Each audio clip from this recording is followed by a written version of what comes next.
Silence. Right click. Oh, misses the right click. Force around again. He gets it on the DK.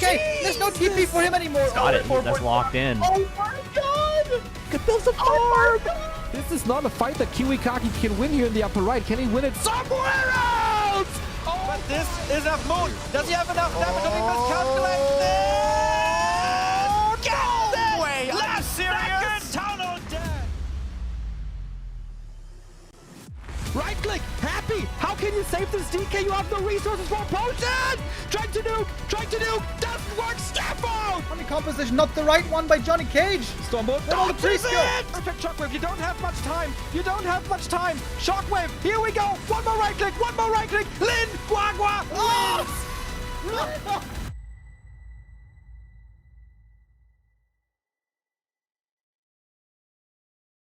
Hello and welcome everybody to another wonderful week of Warcraft 3. What the hell happened? Ah, there we go.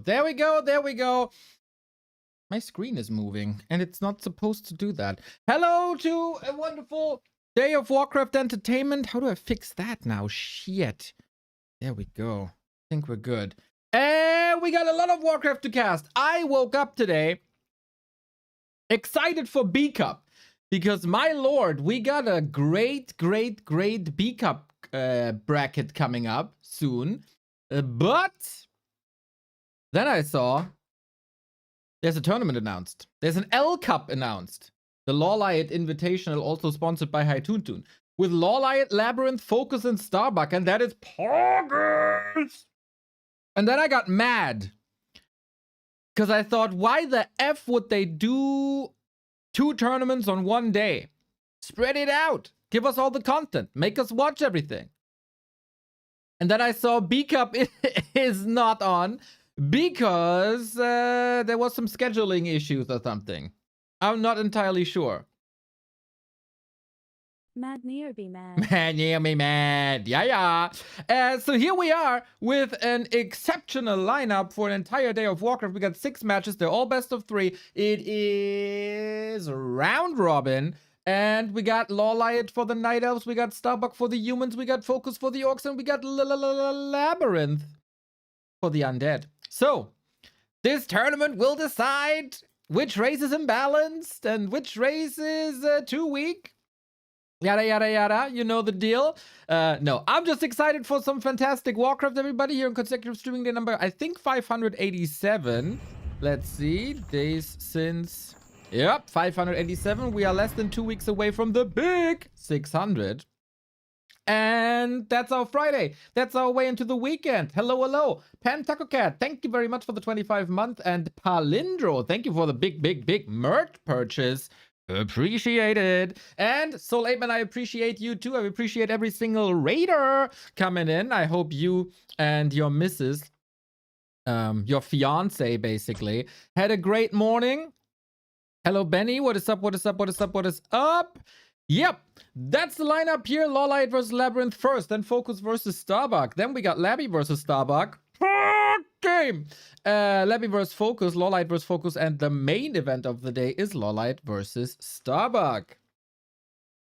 No B Cup today? I think not. I would be surprised because yesterday Orkwolf said in the group chat something like schedule issues, yada yada. And is BBC online? No, BBC is not online. How many Dark Rangers will we have today? All the Dark Rangers. As you guys know, all the Soul Raiders, I'm on the Dark Ranger hype train myself. And man, yesterday I had a game. 3 minutes, 12 seconds.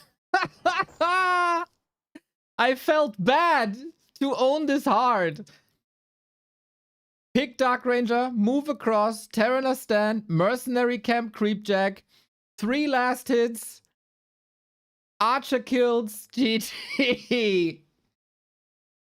Dark Ranger is fun. Dark Ranger is so fun.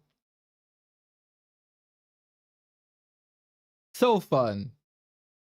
Even I with my horrible, horrible RTS skills, can have great moments in Warcraft 3 with the Dark Ranger. That should be the perfect advertisement for everyone. So, first game, usually they're very, very, very punctual when it comes to starting these tournaments. So I wonder if they disabled Flow TV.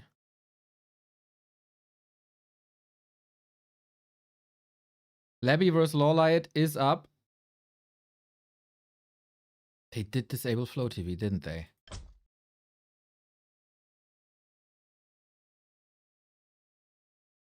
Unbelievable. Really? Then I have to join the games. Favorite game. Okay, everybody. Then we restream Dr. Bucky. I just assume that is the way it works. So, LawLiet versus LabyRinth. Off we go. On this patch, it is 2-0 in favor of Labby. And I can tell you it's exciting times because we got a Warden against the DK on Echo Isles. We missed the early game because I wasn't aware that the Flow TV isn't open. Boom. There it is. Unfortunately, Starbuck has his chat over the info box. I can't really do anything about it. But hopefully for the next game, we'll be fine. So, how do things look? We got a nice little attack, a very classic attack towards the expansion. Both players wanted to expand. Warden is trying to destroy these ghouls with big AoE. 5 ghouls. In the past, it was always 4 ghouls, but now that ghouls do less damage. We need one more. And Expo stands. Not destroyed. Nice to see. I do take the freedom real quick. To message LawLiet. Please wait for me next game. That would be nice. So, where do things go? I feel like the early game... Oh, Warden is surrounded. She does have Blink, though, but does she have mana for it? No need. No need.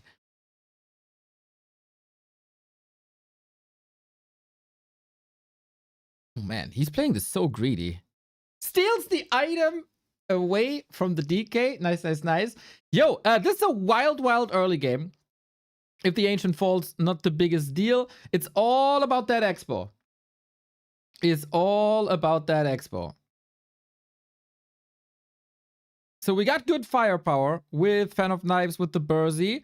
Labby with the solid block. Warden level 3. This is where the pain train begins, really. Especially with ghouls. So I wonder if Labby has a transition ready. Another ghoul down. Good Shadow Meld. DK. Slowly but steady. Gotta be careful here. Of course, no crowd control with Shadow Strike. And Expo. Expo still needs to creep and still needs to entangle. But overall, this is a solid position, I'd say. Depending on LabyRinth tech timing, it's halfway done. LawLiet is done with the tech, so this will even out. Hopefully the tree will survive, everybody. Hopefully the tree will survive. Labby got the altar in time, so we will not be stuck on tier 2. But for some reason, this has never been an issue versus Night Elves. It's only an issue versus human. I wonder a bit if Labby shouldn't fortify his Expo a bit more. This seems very fragile, especially against the Warden. Lol. Oh, okay. Or you just give up. Or you just give up. What the heck, dude? What is going on?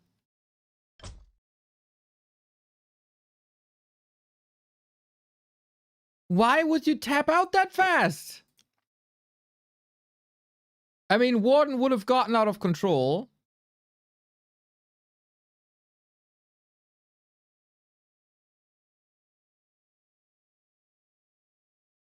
And this would have been rough. But his own Expo was untouched, right?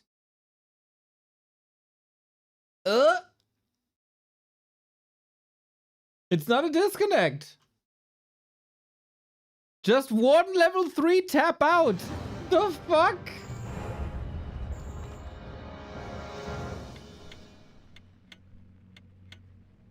Unbelievable. So, as you can hear, I'm in the game.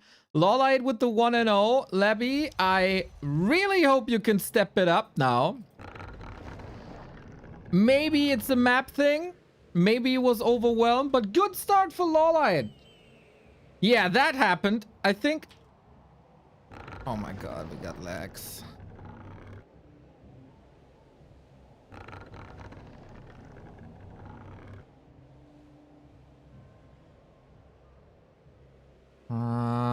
Looks watchable now.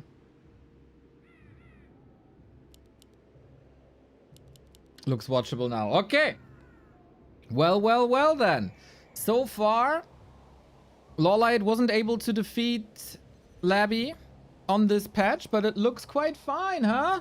I have no explanation for this, really. We started a little late. Maybe we missed something somewhere.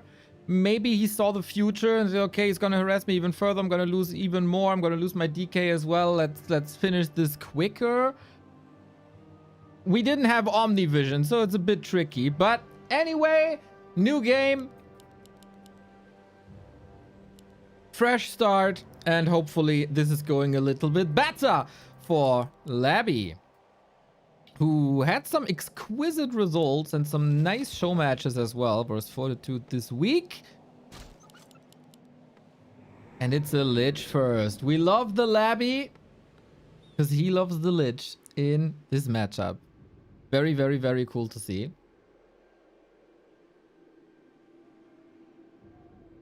Because it was DK for basically 20 years.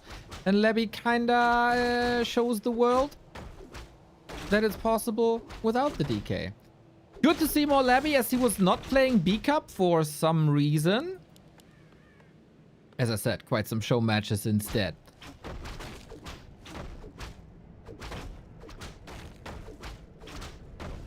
So this time, Demon Hunter.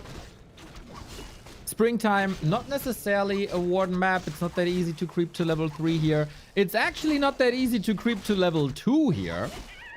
So this is a bit of a change. 2 spots at the same time, rewarded with the slippers for extra damage and rewarded with the claws for extra damage. That makes it double more damage, which is great. On Springtime, some undead started some shenanigans in the middle of the map, as there is an expansion, the specialty of Springtime, without any creeps protecting it. And then you expand there, you haunt that, you fortify it with towers, you creep the 2 spots, and man, this Demon Hunter is under pressure.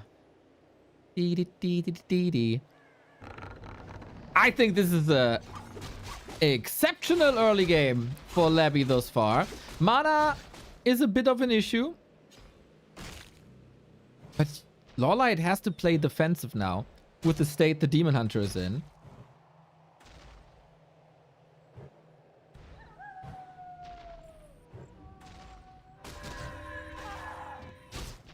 And then there's an expansion growing. And there's nothing LawLiet can do about it. This might be another super quick series, actually.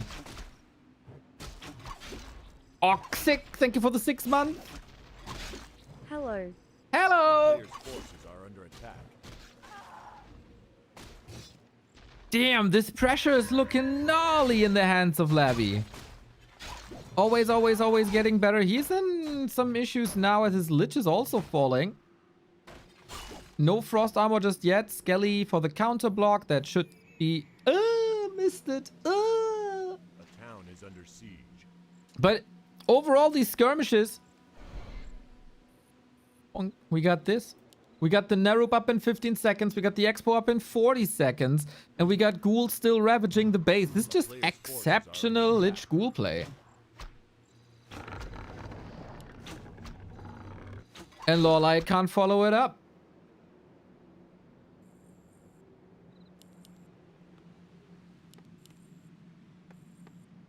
That's what we do on Springtime. That's what we do on springtime. 5 ghouls.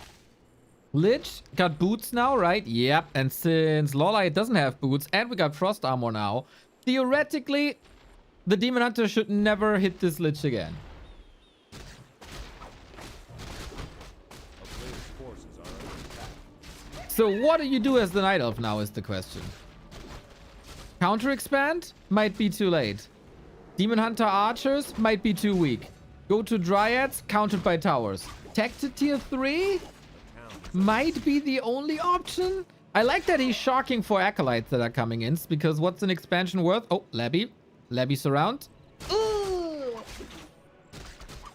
Night Elf DNA showing. That could have been an easy surround, to be honest. That should have been. But I don't want to take away anything from this glorious, glorious early game. Would be funny if he follows that up with a tower push, wouldn't it?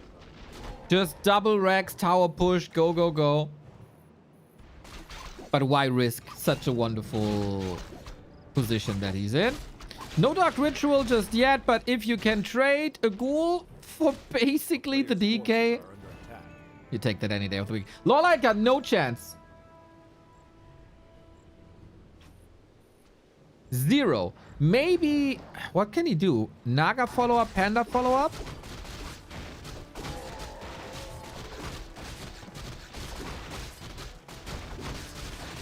But if a Lich is... Okay, Naga now. Yeah, that might be the only chance. Some cheeky hero kill, but how do you want to get a hero kill if your prime hero with your prime source of damage isn't even close?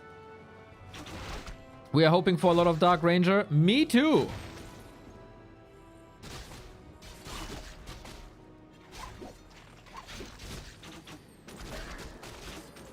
Naga is finally leading to some kills. And you know what? This is going way better than expected so far. But production is ramping up with double income. More and more and more ghouls. Okay. Labby with the tech. Labby with the surround attempt again. Not following through.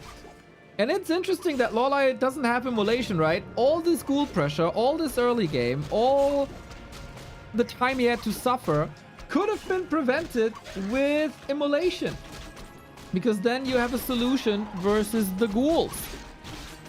So I don't know if that's the pick. He's trying to focus the Demon Hunter now, rather tanky, and so many ghouls are falling. Respect to the fighting spirit of LawLiet. That was a hell of a lot of damage dealt to Labby now, but the creep spot still goes to the undead. Gives him level 3, gives him shop control, and he can of course easily afford all the items because he got the double base. And LawLiet still has to wait for tier 3. At least he's re-engaging now. To the big polar bear, the most scariest of the bears. Goes down to LawLiet. Quite a scrappy match, I gotta say. Lots of fighting. You see all the creep spots still available. Almost all the creep spots still available. And we're keeping good taps on the Lich mana. And he's trying to block, not attack. Because if you attack Frost Armor, of course, you're being slowed. Invo Potion at the ready. So is the Staff. That was super close, man. Lich had mana ready. Need some control with the Dryad. Exceptional. If not for that Dryad hit that applies slow, this Naga could be dead. But how exactly are you supposed to heal up the fish lady now? A player's forces I'm are not under sure. attack. Might need some rejuve here. Mad respect for LawLiet putting this game into the position it's in right now. Supply really low, but the Lich is not super overwhelming yet. Problem though, Ziggurats coming, Fiends coming, soon to be DK coming, Destroyers coming. It's all coming.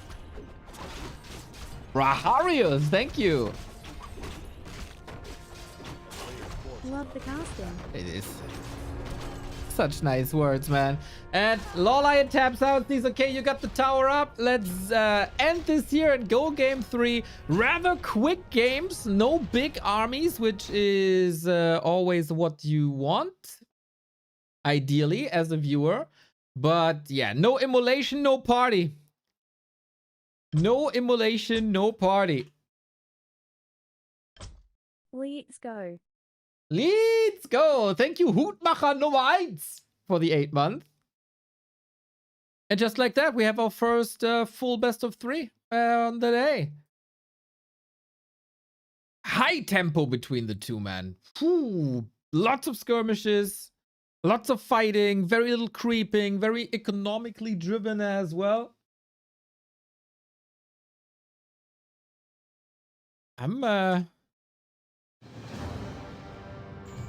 We go to Hammerfall. Okay, both players should have more time and space here on this map.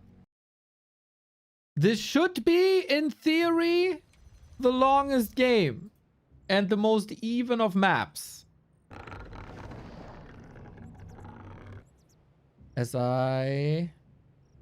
Peacemaker, thank you. Trying to get my replay tool to work. I'm almost there. I never remember if I have to start as admin or not. Do you hear my angry typing? That didn't work. That didn't work. Why not? It's not that hard. It's a hot... maybe it... Okay, when? One sec.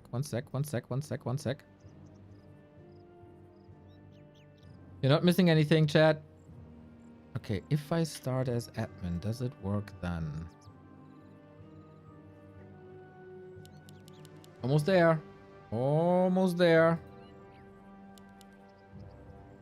Show you the game and then tinker with it. Here we go. Yeah, now it's working. Okay. Well. Demon Hunter again. No Warden, even though the Warden looked quite spectacular.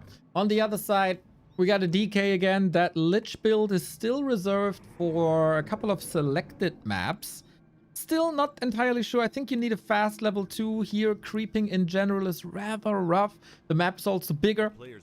If you go to springtime, you know that there's no big ground to cover. The fight will be happening between the middle of the base and your opponent's base, and then movement speed is not that important, as you get with Unholy Aura.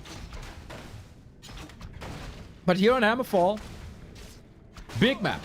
Lots to creep, lots to cover, and lots of gold together, eh? So, first exclamation mark of the day. Especially with all 4 races represented, this is a good indicator. It's gonna be a good indicator about the shape of these players here today. Detto. Oink.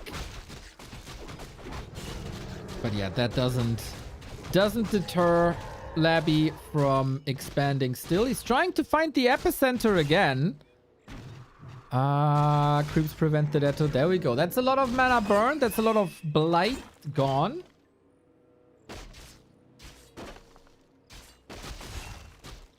I don't think you can surround here, right? Not really. We do have immolation, so the coil spam is not even necessary. It helps, of course, in the defense.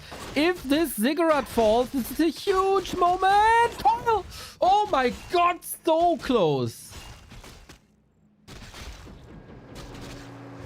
If the Ziggurat falls, there's not gonna be any blight. He has to go skulls again. And that takes forever. But this way, secures the creep, secures the Ziggurat, secures the blight. Cheeky LawLiet. Oh man. Oh man, this was close. But also, the Demon Hunter can fall to a coil, and then the game is over as well. Ja moin! Young Fang! Grüezi!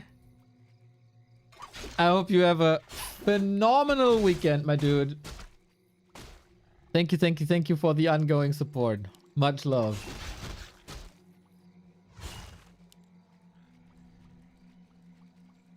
WTF replay function. I got a new PC and I can finally implement some of the features that I've seen developed for OBS, the streaming tool, over the years that I could never use on my old slow PC. So yeah, selected replays it is, LawLiet. Oh no! He's getting surrounded at the bridge. And there's no TP because he used that before. Is that GG already? No tap out just yet, but Mamma mia, that costs so many resources. This is basically the cost of an expo. The surrounds failed twice A player's forces are on under attack. springtime.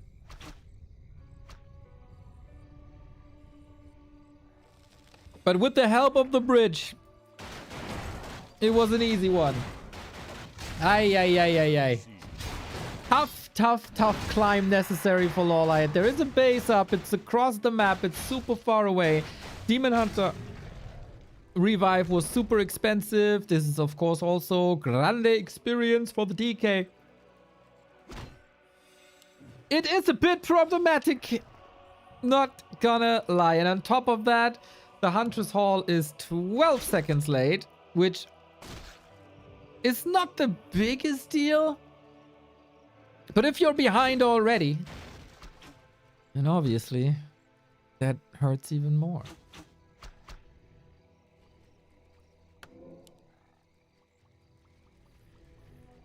It's good to be back after a 2-week break. How dare you! Enjoying some good old Warcraft. Welcome back, Senji. A player's forces are under attack. Creeps woken up. Ghouls here. It seems like the answer to the ghoul nerf is just more ghouls, and Labby gets the surround again. Oh, can he block him? This is looking good. I mean, from the undead perspective, it's looking good. So much moon juice necessary as well. LawLiet's tree down, creep still up. Pressure on the tree of life very, very soon. My lordy, LawLiet's game is falling apart quickly here. No level 3 on that demon is, of course, a huge liability. Despite the kill, 4,000 damage, 4,500 actually, not too bad. But wait a second, there's a coil. Oh! He didn't get it! He wanted to steal the creep to get his own level 3, but missed! And so eventually he got nothing. He could have maybe gone for the Demon Hunter as well. But nope, that's the Naga leveling up. Mamma mia. Okay, maybe LawLiet can fight back.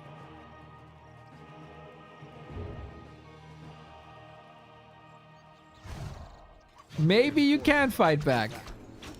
Illusion, distracting, DH level 3. And Naga is on Fork Lightning now as well.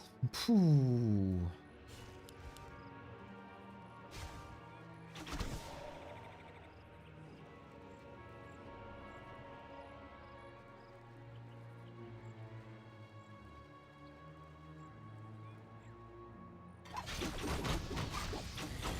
Oh my! Labby going Gargs! Labby going Gargs! I still don't see a reason... Oh my god, these archers are getting slaughtered! I still don't see a reason why not more undeads are going Gargs. It is so good. And can be so overwhelming. At the moment, it's only double crypt Gargs. It's not the most flashy games, to be honest.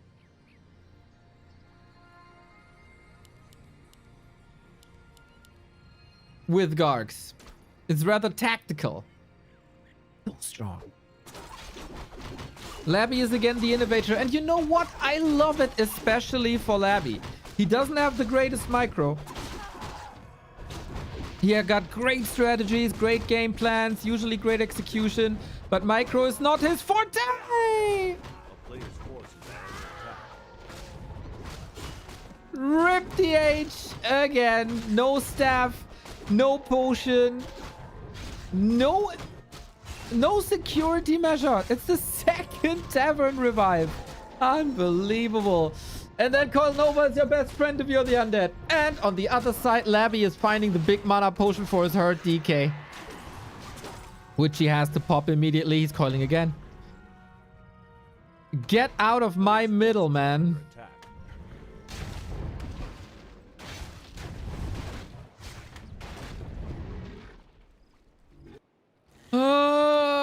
Problematic. LawLiet, of course, knows that it's Gargs. He has two options now. Completely ignore it and go for base raise. Or build an anti-air army. But what's that anti-air army? That has been an obstacle for Night Elves, I don't know, for the past 20 years, I guess. You could go Keeper for Thorns Aura.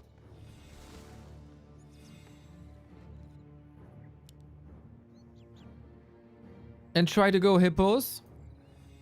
I don't think Talons are a solution. They're too fragile against a higher level Lich.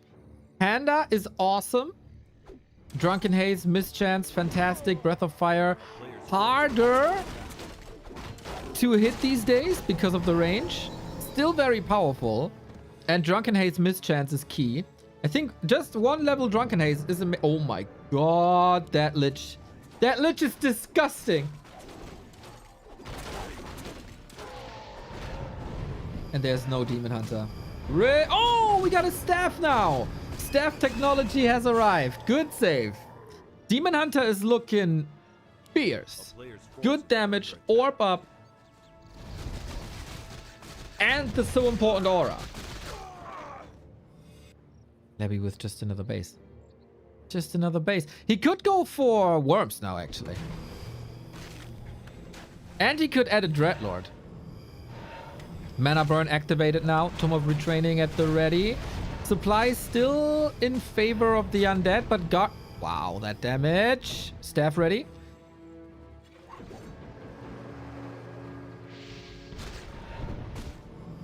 But there's no second staff. There is no second staff, and Labby's block is looking superb. Another hero kill. That's number 3 in this game. And usually it should all be overwhelming from here on out.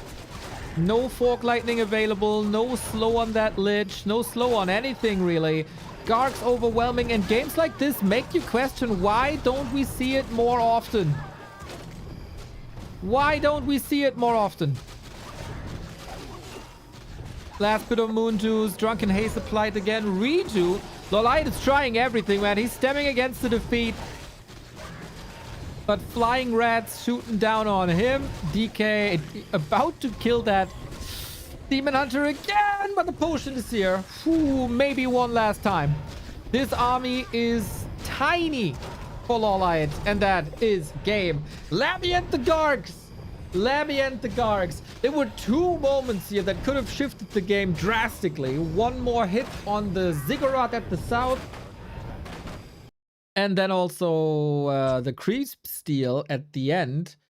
Actually, very, very close game when you calculate that in. But yeah, these hero losses can't happen. That is not allowed. Way too many hero losses. That was 700 golden revives.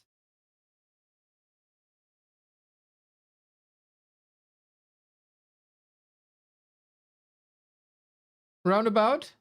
Yeah, then there's no chance. When you have to invest so much. Gotta say, Labby showing again that he's turning into quite a beast here.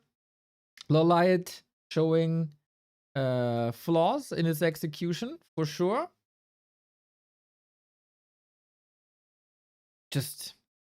I thought he overcame his issues, quote unquote, by losing Demon Hunters too early and heroes in general. But no, apparently no.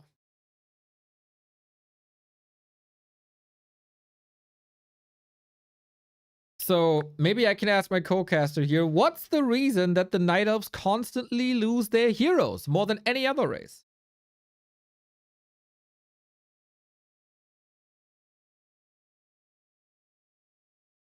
Hello? Oh, hey. Huh. Yeah, so the reason Night Elf heroes often feel like they drop like flies is because they tend to be quite fragile. Many Night Elf heroes are agility based, so they don't have as much health. Plus, Night Elves rely on mobility and positioning, so if they get caught out, they can be punished quickly. It's a risky style. But they have a staff of preservation to just portal the heroes home. Yeah, exactly. That staff is super useful for saving heroes, but it does require quick reactions. Sometimes the hero can be nuked down before you can click that staff, or they might get crowd controlled. It's all about that timing, and sometimes the pressure's too much. All right, so what you're saying is Night Elf players are too slow. Well, I'm saying Night Elf players have a lot on their plate. It's not easy, but when they get it right, it looks beautiful. But sure, maybe a little faster reactions don't hurt. Okay, there we go. That's the the advice for the players. Just be faster.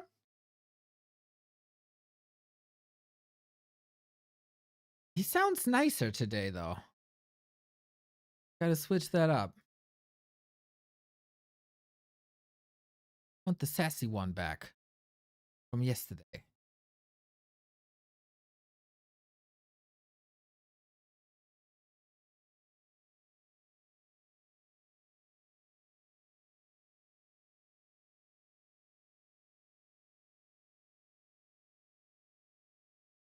Gotta tune that a bit for the future.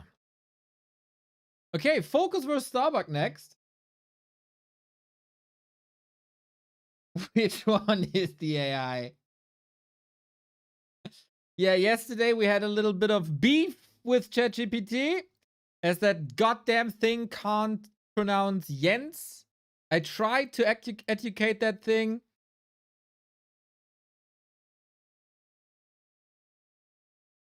I don't know.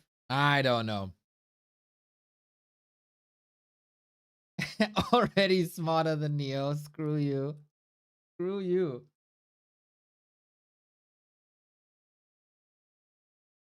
Yeah, definitely flawed games. FoCuS versus Starbuck. I'm hyped, man. FoCuS currently rank 3 in the ELO rank, as he is destroying Night Elves left and right in show matches, especially colorful. Haven't seen him in a while versus Human, too. And also haven't seen Starbuck in a while. Starbuck isn't playing B Cup this season, unfortunately.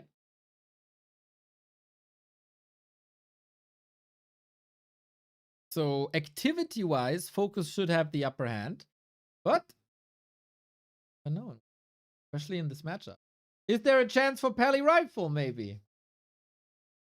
Maybe. FoCuS got better again. How was it pronouncing it? Jens. Jens.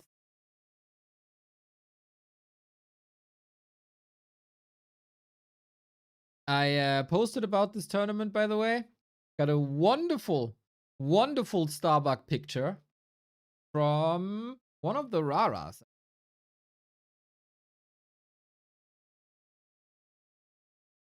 Classic Eastern European pose, of course. Just missing the sunflower seeds. And spitting on the ground. He got the full picture then. Hungax! Thank you for the 21. Good to be back. Is Jens a native Spanish speaker? Shouldn't it be hence? Hence? The Jose? Hence? Since it is coming from a Scandinavian band, I think the pronunciation should have. Beautiful Slav squad. Correcto.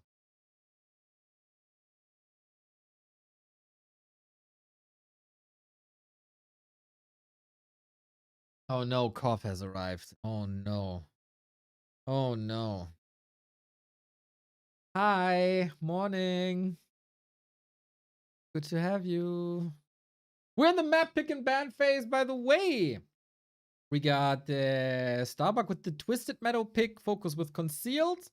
And then one map is, I think, gone. We got Shattered Exile in the map pool. Otherwise, rather classy.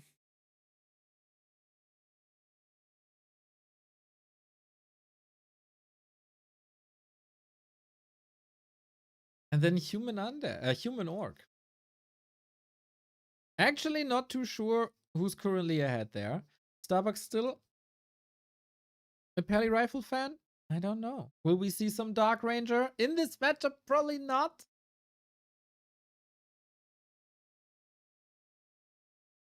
Oh, there's a lot of Korean chatting going on. I'm trying to... that.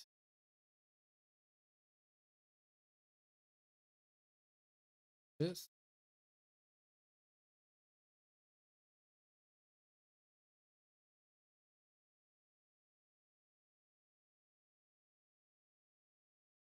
Quite some time.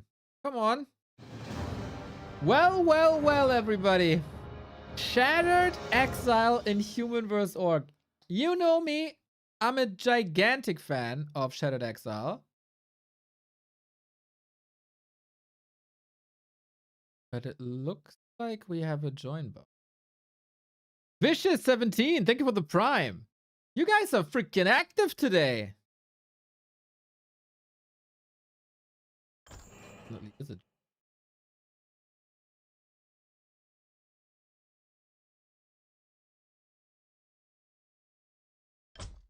Caused by the Chinese streamer.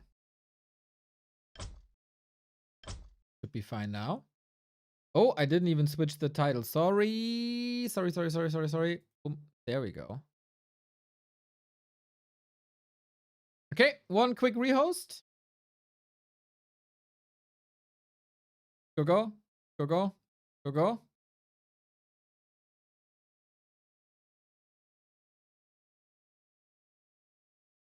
Game doesn't start.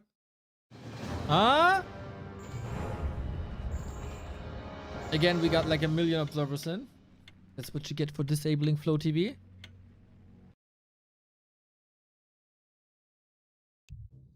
And it's working. Lovely. Okay, FoCuS versus Starbuck. The currently best orc in the ELO ranking versus the best multi-race player, as Infi is back to full human. But for this tournament, very, very sure that we will only see human Starbuck. Even though he's a bit less active than, let's say, a year ago, still a threat to everybody. FoCuS. How good is he? 12-8 historically on this patch. 1 win for Starbuck. And we got Shattered Exile. And Shattered Exile should be the worst Pally Rifle map there is, as it is the biggest map there is. Very cool to see more Shattered Exile. Everybody loves the macro maps, and Shattered Exile definitely is the macro maps. Rush distance is huge. Expansions are doable. We got mercs here. We got lots of laboratories here. So this should rather be an Archmage play then, or maybe even a Mountain King. FoCuS on the other side. Farseer opening. Headhunter follow-up. So just rushing across the map. Trying to get some harass done. It is an Archmage.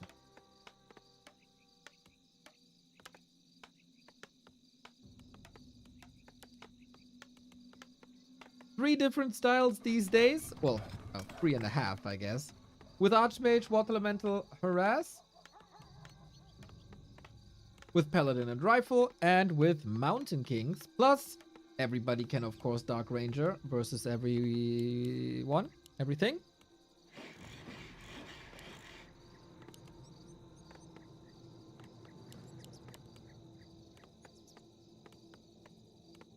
Who's the favorite for you guys? And, maybe more important, who are you rooting for? FoCuS and Starbuck both have solid fan bases, I'd say. Starbuck, of course, being a Western representative. FoCuS being a staple of the scene for over 20 years. Ooh, look at that evasion creeping. Don't tell me FoCuS reads this.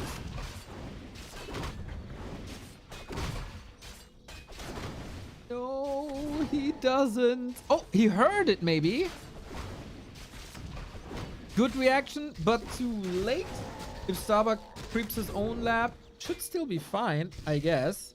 Very important moment by FoCuS. He could have been blindsided, and then he's standing in front of the human A base, player's forces are under trying attack. to get farms done. But that's about it. Starbuck, of course, as an avid 2-2 player, should know this map more than anyone else, as this is usually a 2-2 map.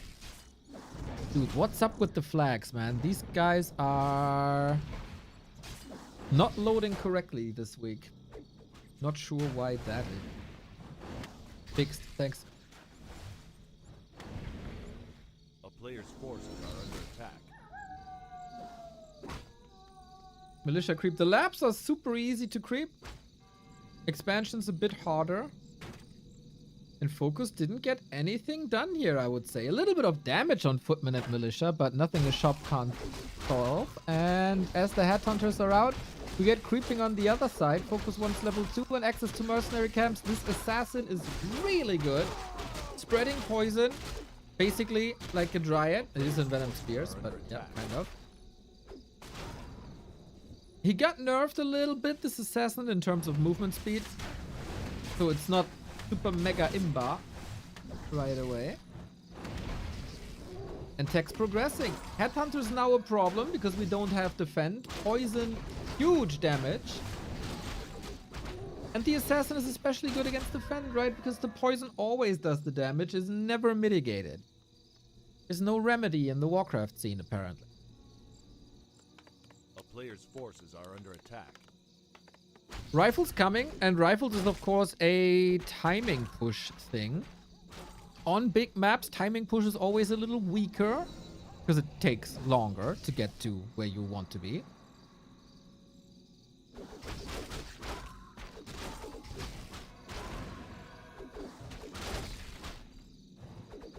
And I think FoCuS got a solid force up here. Both with the assassin, one very hurt. We have chain lightning available if a last hit could cure. Oh, that archmage is trying to tank a little bit. That's not what an archmage is supposed to do. I really hope he got a shop. Oh my god. Town portal, FoCuS chasing. Shop isn't up.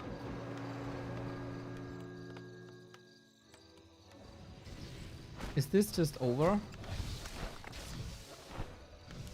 Ooh, Arcane Tower to the rescue, but this will require some heavy lifting, Dr. Bucky.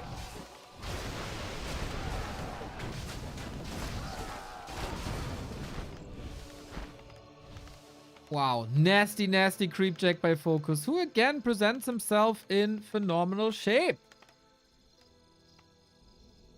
As so often between the big tours. How do you recover from this, man? How do you even recover from this?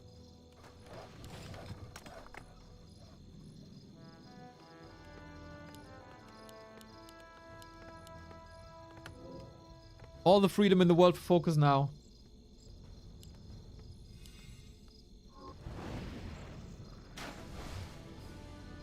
He's fine? Really, you think? Now that the shop is up and the region scroll is running, okay. There surely was an opportunity for FoCuS to get done more here, but yeah, it's still rifle casters. It's a lot of time for FoCuS to get things done, and he got the better firepower. He will out-creep Starbuck so hard, or should at least.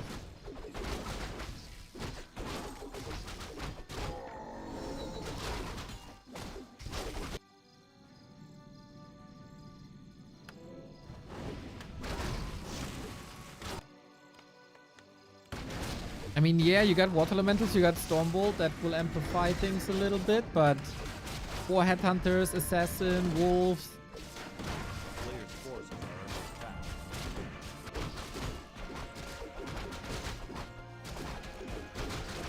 under attack. Maybe you're right and I'm wrong. That happens every once in a blue moon.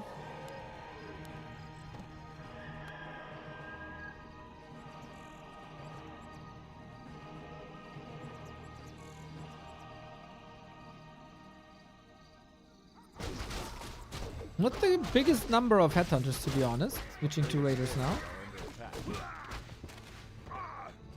We still need the spell. We're still waiting for long rifles. Waiting for the attack upgrade. And everything's hurt here. Big last hit. Ring of Regen. Fantastic. TC has decided to go for Stomp, not Chain Lightning. Can't really engage too well. The Dispels are lovely on these Water Elementals. Free XP, basically. Stormbolt, no clap. Speed Scroll. What's he doing with that? Trying to reach. Can't get the Stomp off here. No Chain Lightning available anymore, so you gotta use... What the hell is this Fascia? Ah! Into the creeps? No, TP. Mamma mia. Still a 10-food lead. Assassin saved as well.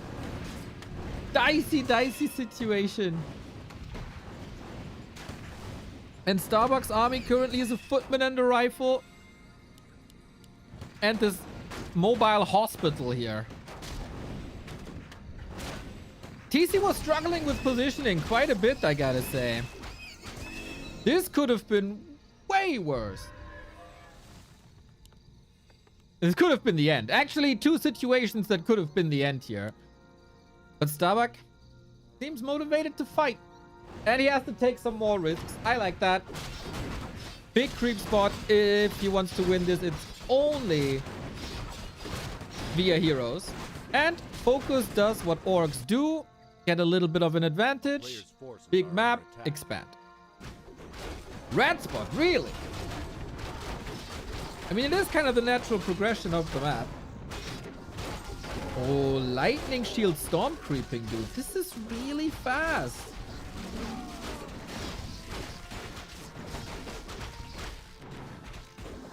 Very good thing in this matchup. No level is useless. Even the often under-discussed level 4s.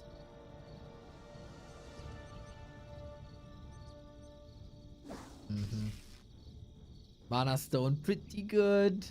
Starbuck, no TP, no heal scroll. Can't really afford that. Still working on the 50 food army. And doesn't really scale much. I mean, breakers ideally.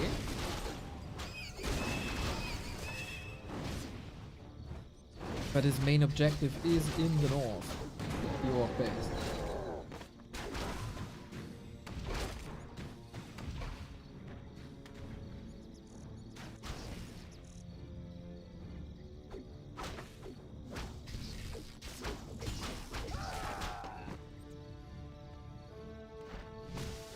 TP speed scroll, also no heal scroll, which is not that necessary if you're not fighting Blizzard or Clap.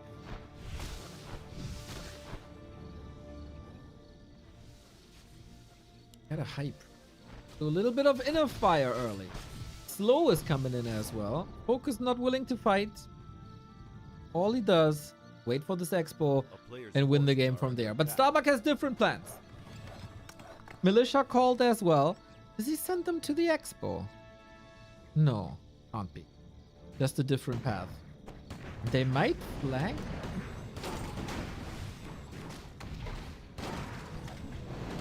It's the best creep in the game. Revenant of the Sea. It's so beautiful. When I grow up, I want to have a dress like the Revenant of the Sea.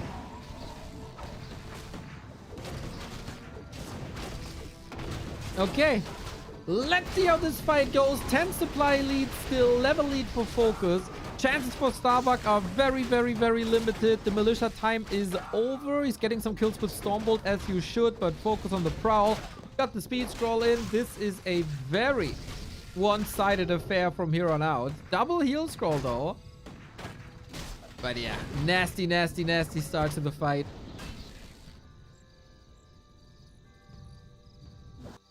Player's forces are under attack.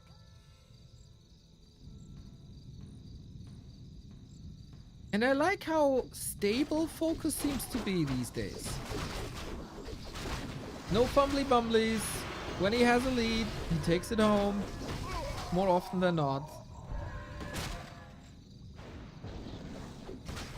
I very much understand the no clap play. It was a rifle caster push, that's normal.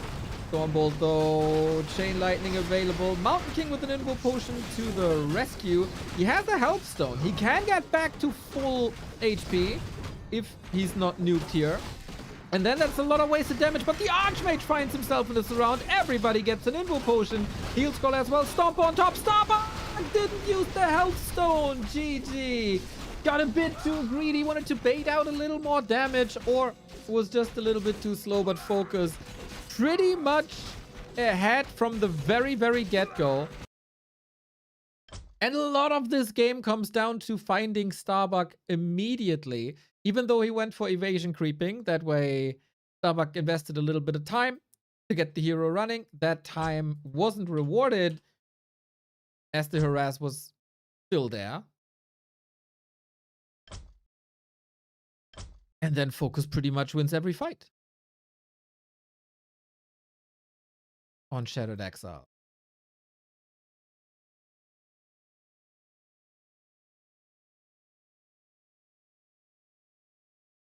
Highlight Steve with some exceptional predictions in the chat. Love to see it.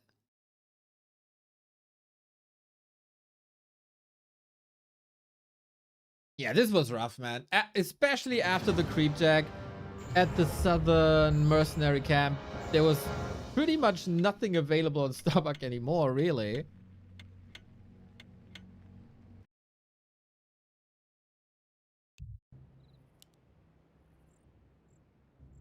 He tried to come back, tried to give people a show. Didn't necessarily work. Is there a chance for Pally Rifle in this series? The next map is the one from Starbuck, and it's Twisted Meadows. The greatest map of them all. Matches between the two, always very, very close, as you can see. 2-1, 3-2, 3-2, 3-2. Usually Starbuck ahead. Needs a little bit of a comeback. But yeah, goes to show this FoCuS is a different FoCuS than we had during the Super League. Vastly improved. Curious about both players' plans here. No lab creep, which is possible with Blade Master or Farsi Light. And on Starbuck's side, pretty much the choice between Archmage, vanilla one, and Mountain King. We go. Little bit of a Starbuck special. Mountain King on Twisted. He loves this versus Night Elf. Seems to like this versus Orc now as well.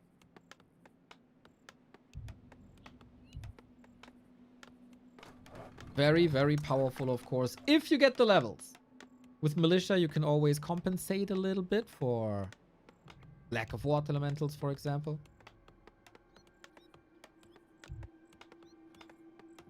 Chinese chat is very active. Unfortunately, Warcraft doesn't display that.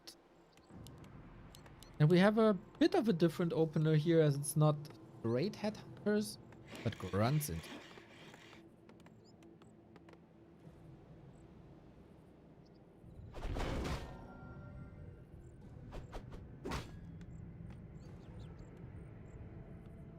Overall, very explosive games, very brawly games. Not much downtime in any of the matches so far, right?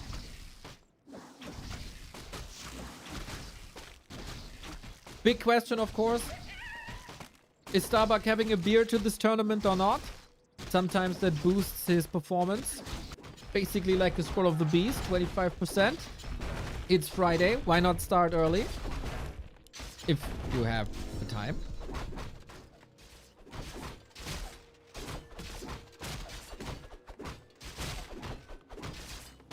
Was that Warcraft Champions Finals one day? I think it was.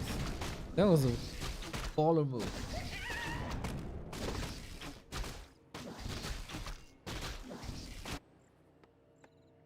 Or was it TP League, dude? Long time ago.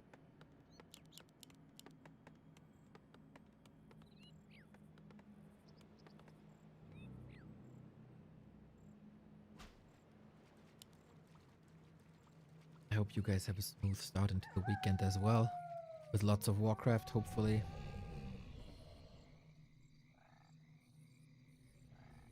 FoCuS read on the game is nice, provided by that wolf as well. He made an effort to not harass immediately. but rather get Chain Lightning for this harass. So no laboratory, which has backfired a little more than usual. Surround locks it in, but the cloak! Oh my, but we have a reveal at the lab. Surround still closed. That FF, the bash on top as well. Mamma mia, FoCuS in shambles. Hard counter. Hi, Starbuck. Oh, snap. Oh, shit, that was a bit too late. Okay, I'm still learning with that replay function. Okay, I'm still learning, but what I'm learning here now is that Starbuck in the meantime won the game. Just like that, dude. Sometimes all it takes is a hammer. Let that be a lesson for life. 4 minutes, 13 seconds. Ah! Oh my god. Yeah. Holy shit, dude. Some games be that way. Some games don't be that just be that way. That was the perfect storm. Stormbolt, surround, nicely done. Keeps it locked in. Thank you back to Warcraft. WP Bucky. Let's go, Trussell. Thank you for so many bits recently. Where was I? Perfect storm. For both players, actually. I really like this Chain Lightning combo, but then you have to play it a bit more careful. I think the only weapon that can really hit you hard is Stormbolt. Sweet surround, crisp surrounds. Having the farmer worker at the lab against the one item that can save you and surrounds the Cloak of Shadows. Mwah! And then he gets the bash on top and is dead. And then it's a bit unlucky, but you can't get back from there, man. Expo will be up 1000%. Oh, speaking of mwah, we got Link here. But dude, I hope life is doing fine. Life is fine. I hope you're doing well. You get Harigiri is basically what I want to say. Nick, thank you for the 20 month.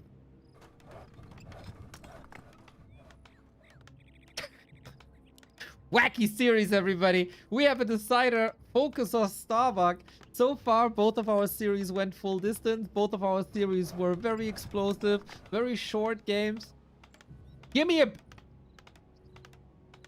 Say what? Heli rifle alert! Woo, woo, woo, woo, woo! Heli rifle alert on Concealed Hill. That is a very unusual map. It's a very unusual map for that. Rush distance is a bit longer. That always hurts the Pally rifle strategy a little bit. Pally legs rather short, rifle legs rather short. And on the other side, Farseer Headhunter, it is the stable. And FoCuS will figure this out rather quickly. There's no Peon Scout or anything. But the Farseer Scout should be fast enough. And Farseer Harass usually works perfectly. Doesn't matter what it is up against. If he decides to go for level 2 creeping, though, that's a problem.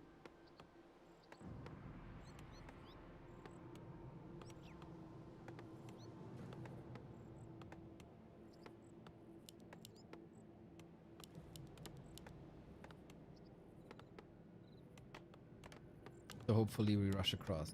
Does FoCuS realize that Pally rifle is an option? Well, he will. Always good to see that this is still part of the meta somehow. And that orcs find better and more reliable solutions to it too.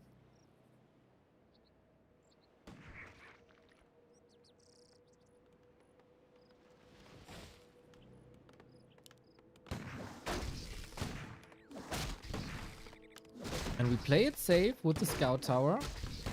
Base is wide open. It's an interesting base build here for sure, with the base being that open. But I guess he can defend this now. So, you know the deal. The first 5 minutes of the game are not that spectacular. Mr. Koff is saying, do you remember the first real good play by Starbuck? It was Peli Rifle on CH vs Happy in Dubai. I always hate to agree with you. And so I don't. No, I do. That is of course correct. But different matchup. I think in Human vs Undead, you're already happy if the Undead can't expand. Early. And versus Orc, you want short rush distance for a very nice push. And the creep spot on concealed is the hardest. So it's a little bit different. But yeah, in general, you are correct. This looked like a last hit, but it wasn't. Full XP to Starbuck. And this, yeah, this item looks like a trap. It looks like a trap and FoCuS is realizing. But Starbuck flexing a little bit, coming in with body blocks, gets pretty much the entire camp. Holy light, holy light. No need, right? No hurry. No hurry with the holy lights.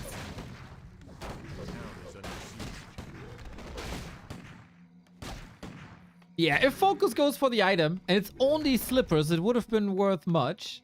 He gets surrounded there right away. So good thing that he's not smog and is not getting jebaited into this. Tech running. Here, tech almost finished. We tech on 4 rifles, huh? The player's forces are under attack. That's very late. Arcane Tower plus 4 rifles compared to no Arcane Tower and 3 rifles. Sounds little, but especially in the early game, makes a lot of difference. So that's the classic follow-up these days. There's basically 2 different paths. It's TC and a lot of creeping, or it's Naga and a lot of pressure. And I say that and FoCuS starts creeping.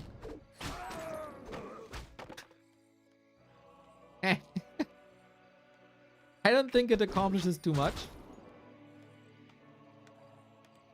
A player's forces are under attack. And does FoCuS know that the rifles aren't in the base?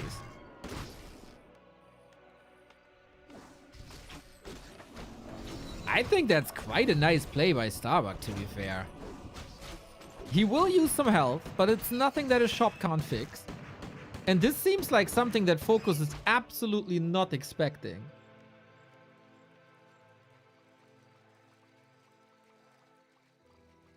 Seems a bit befuddled. Starbuck big brain. So he got level 2. Just like that. And this Naga didn't do anything. It didn't even do damage to anything.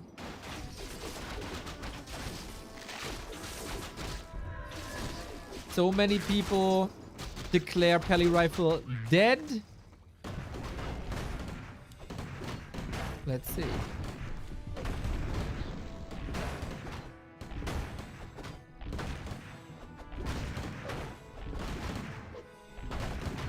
Busted. Might be forced into a tower. Yeah, quick TP. Love it. Love it. No risk.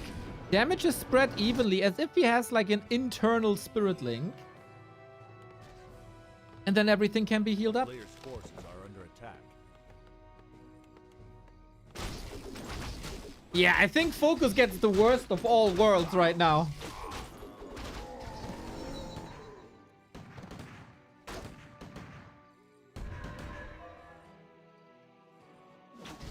And all it took... Sometimes a move like this can be so decisive, right? All it took was 4 rifles go to the left-hand side. And FoCuS not scouting that.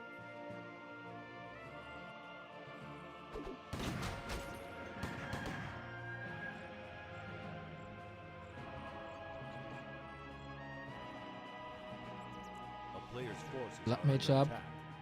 Even 2 Militia. Was the game this good that you want to push nasty creep jack against the Magi with inner fire and bloodlust? This is the worst thing that could happen. Because there is no town portal anymore. Yeah, be gone, Blood Mage.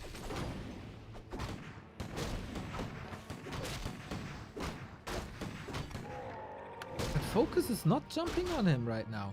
Is he? Oh! I think FoCuS wanted to go for the lab. To go for the Zeppelin, jump into the base, which is unprotected. But freaking Starbuck read that play super early, went for the lap himself, got the Zeppelin, and now FoCuS, what can you do? There's a Torrent, okay. But there's no Pulverize. One Torrent is no threat. Two Torrent with Pulverize are a big threat. Now the quote-unquote laming. There's openings here into the base, unfortunately. Starbuck has a TP. Both are rushing for each other's bases. Both have a TP. It's a game of chicken. Korean fried chicken. Yummy, yummy, yummy. And we have a base race. Now we got the Zeppelin. If a Torrent connect to the workers, this is extraordinary. But I think we just evacuated everyone, right? So this is a super stupid base race with rifles and headhunters.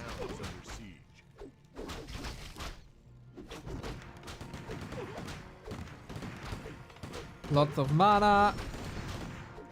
Oh my god, FoCuS down to 6 workers.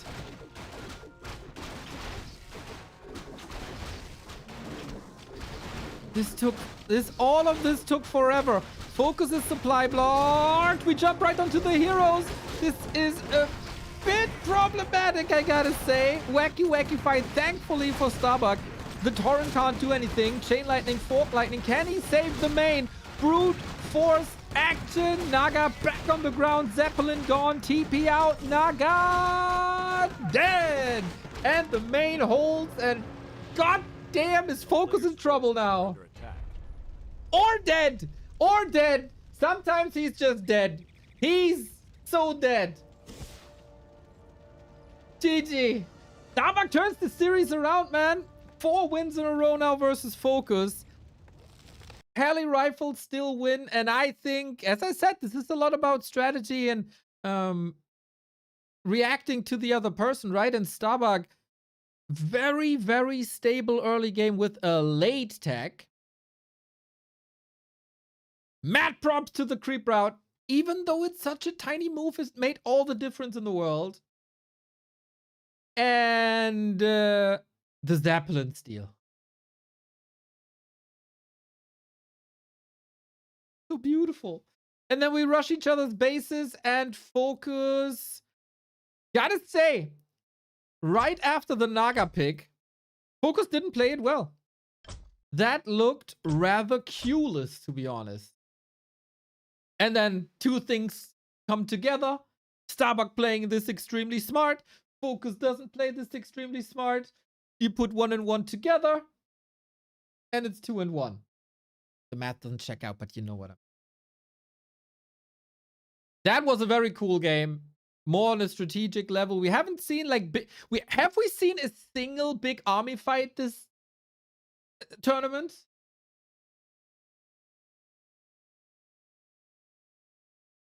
Starbuck, take my energy. Let's go, Varnage. Thank you for the 7 months. Great math skills. You know,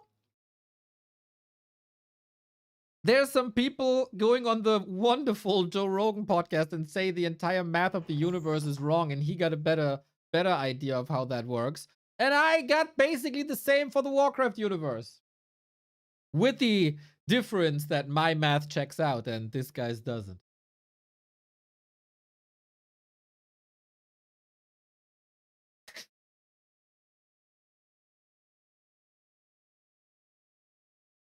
I don't remember that dude's name, but didn't he like basically say 1 + 1 isn't 2 or something? Mamma mia.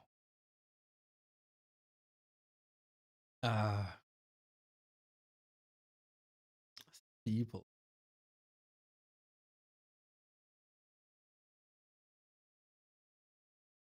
Some people. Oh yeah, that's right, Mayo. That's right. Well, Starbuck versus Labby. Another episode in our... This is the week of Human Undead. I'm very sorry to everyone that wanted to see a different matchup than Human Undead this week and was especially watching on YouTube. We had so many amazing Human vs. Undead matchups, show matches especially. Fortitude was playing against Happy. Fortitude was playing against Labby. 1-0 and Infi were playing as well. And all these games were freaking bangers. So we had to upload them. Even though you didn't appreciate my wonderful, wonderful thumbnails, I want to say that again. I came up with this wonderful thumbnail and people didn't appreciate it. I'm still mad. I did this all by myself in clip art.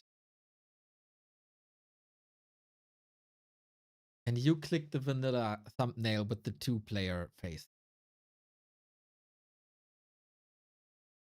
I was so disappointed. So disappointed. I'm disappointed for 3 days. You did A and B testing? Yeah. You know what B was? B was this. The most vanilla thumbnail you can ever have. And people prefer this over this.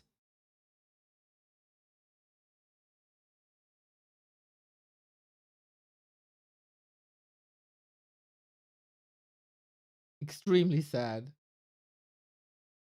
Extremely sad.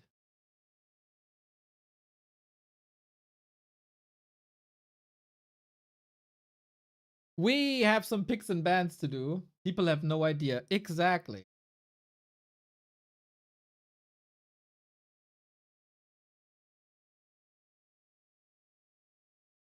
It's about brand recognition. Yeah, I thought about that too, Mr. Larai. I thought about that too.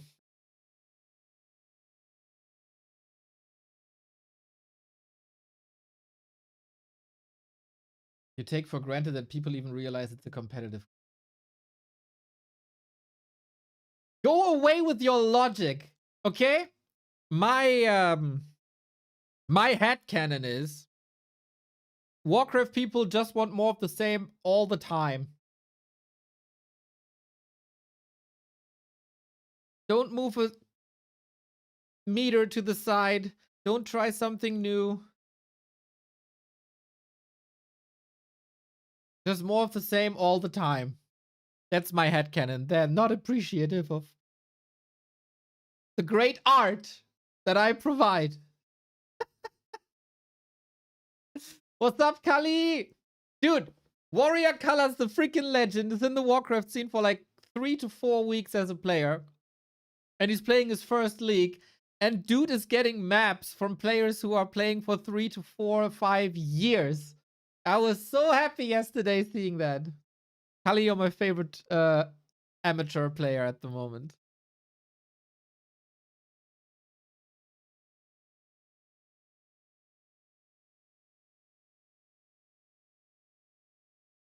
Continue doing art, don't do politics. As a German, I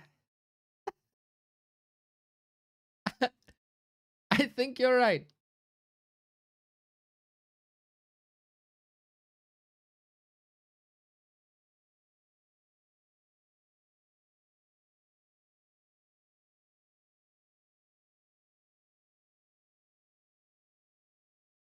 If Neo did politics, he'd get beaten up by German police. That did happen, yes. That did indeed happen. Pepper spray is no joke. That was one of the worst experiences of my life. Pepper spray is no fun. Well, except for them, I guess. But hey. We got a game. And I'm really curious. These are two of the most creative players that we have in the scene for their respective races, Starbuck and LabyRinth, on series number 3. Labby with the 2-1 win over LawLiet, Starbuck with the 2-1 win over FoCuS. So we basically have the winner's match here. And I've seen Labby with great strategies in the matchup versus Fortitude. He was extremely competitive. Starbuck, I don't really... This might be the first versus Undead game that I see from Starbuck since the Ghoul nerf. He, of course, was very appreciative of that change. So, what's the style? What's the style?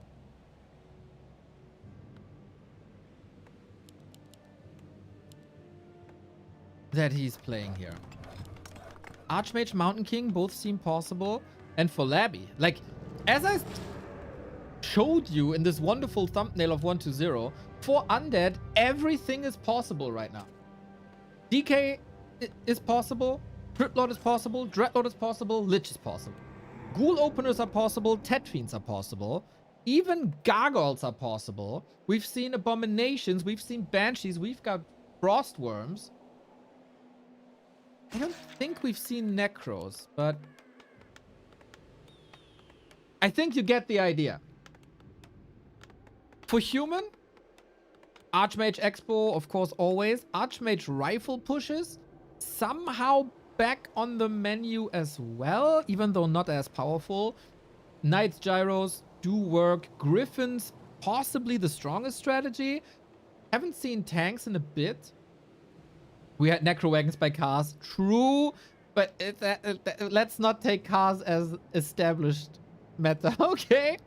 But yeah, do work like that. Mountain King's possible. Like, this matchup is extremely hype right now.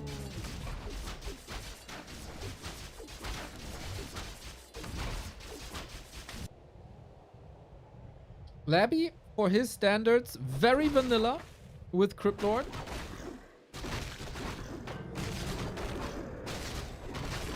In my mind, and I think a lot of people confirmed this, to me at least, LabyRinth the best Undead vs Human player in 2025. And Starbuck coming in with instant aggression. Nice deny with the Ritual Dagger to not give Starbuck too much XP, and he doesn't get level 2 just yet. That is a problem because the Brilliance Aura is not working. There we go. Trades a Footman for a Ghoul. We once again have an extremely explosive game here, and Water Elementals still do what Water Elementals do. Ghouls falling, Hoodies falling. Nice block by Labby with the Beetle, keeping the Footman stuck.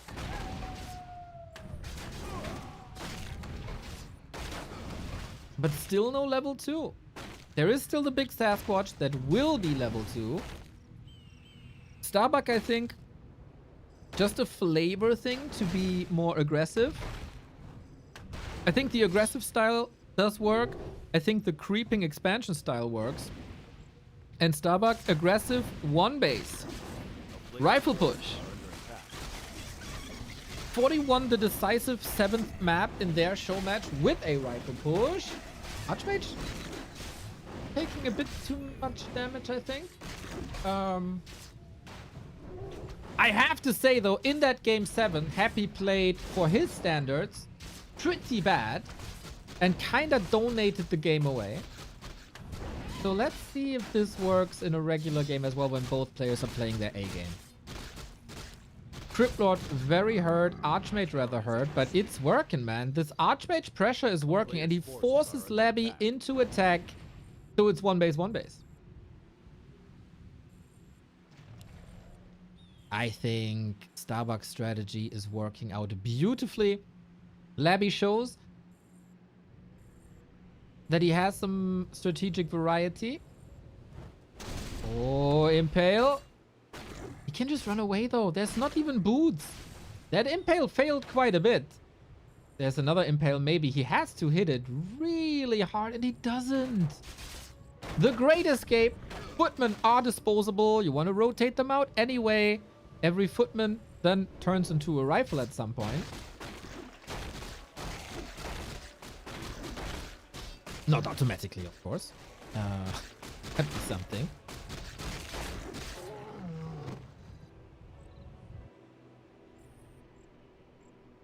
Labby has a late altar. A player's forces are under attack. That is 30 seconds delay.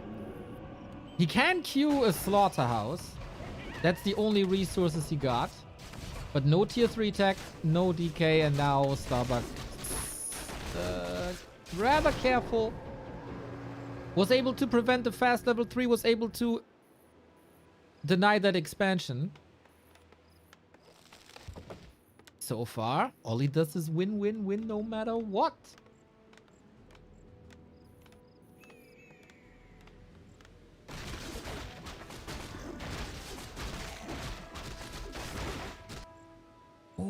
Wait. A player's forces are under attack. Okay, I thought for a second tier 2 expansion. This was a pocket strat by Sock. For a bit.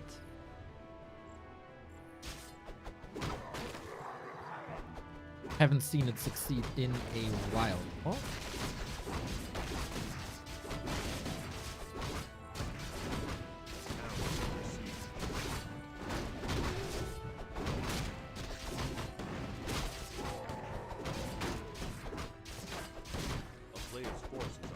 Labby has to make it to tier 3 to be somewhat competitive.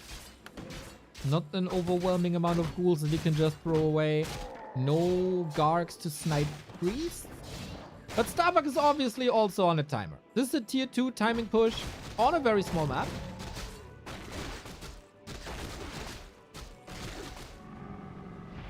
Oh.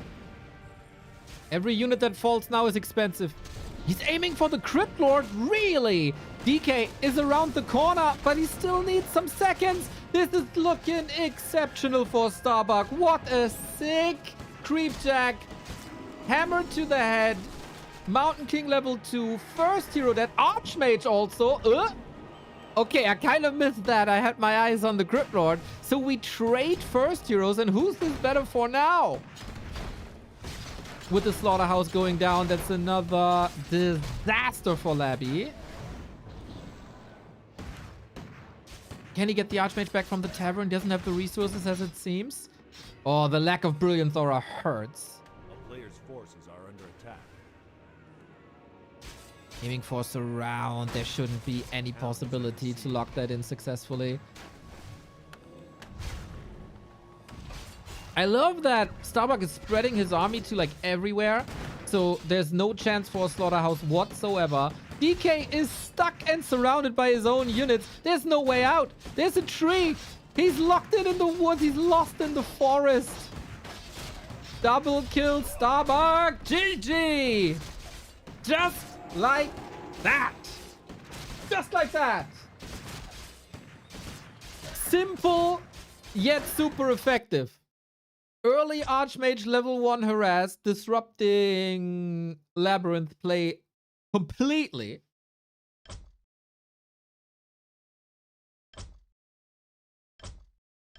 And then he never got out of the pickle. Very aggro. Very, very, very aggro. No 2 base shenanigans.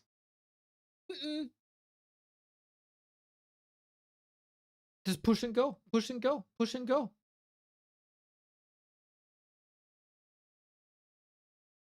That was quite sick. I am pretty surprised to see such a strong Starbuck. Pleased to see that, of course.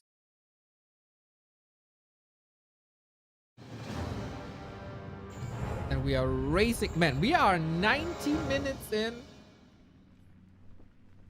this series, this tournament. And we might be halfway through after.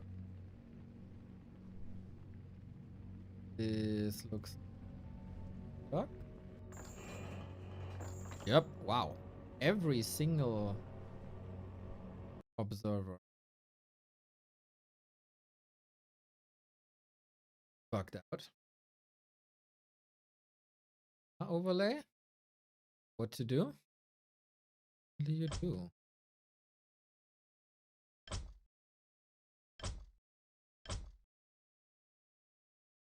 Hello, Mr. Jordan. Did Bucky play Peli Rifle vs. FoCuS? Yes, game 3.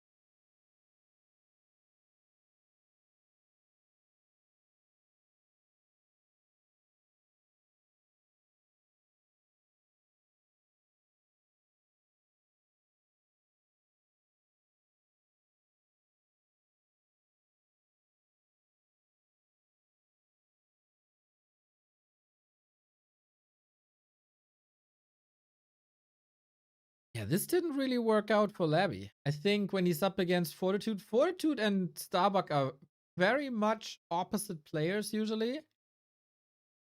Starbuck super aggressive, super aggressive, super aggressive. We go for the push. Labby, calm, collected, no hurry. Level, level, level. Expand, expand, expand. Tech, tech, tech. Dominate, dominate, dominate. As you just saw, Starbuck can be the opposite. Now, we got game 2. That is LabyRinth map pick. And that is LabyRinth on Autumn League.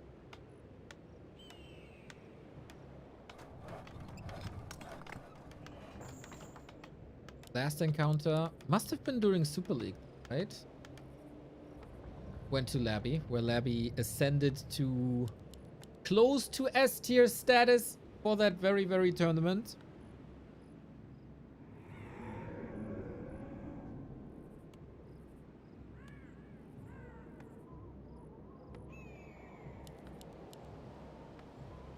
Now, do we have differing heroes? You can play Lich, you can play Dreadlord.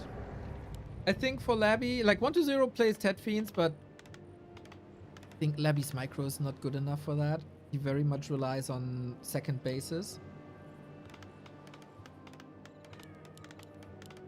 And for Bucky, what do we got here? Archmage again, huh? Is it just more of the same? Dreadlord, yeah. It is.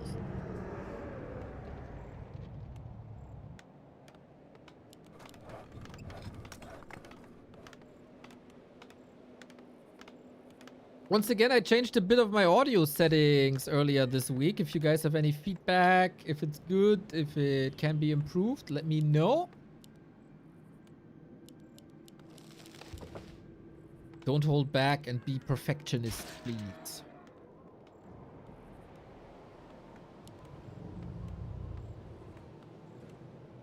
Criplord still, for the majority of players, the #1 solution. And I think versus Starbuck, who has such a vicious rifle push, not playing Dreadlord is smart. Rifle push is death to the Dreadlord.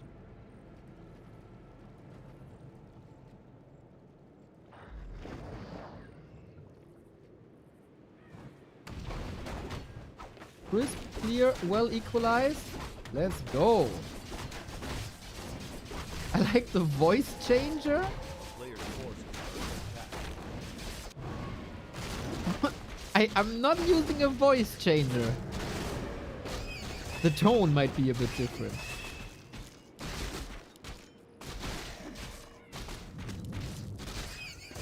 But no filter.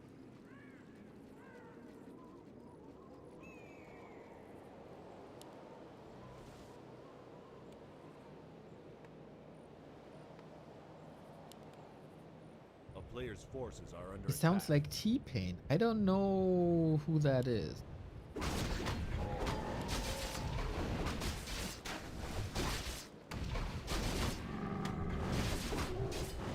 A bit louder.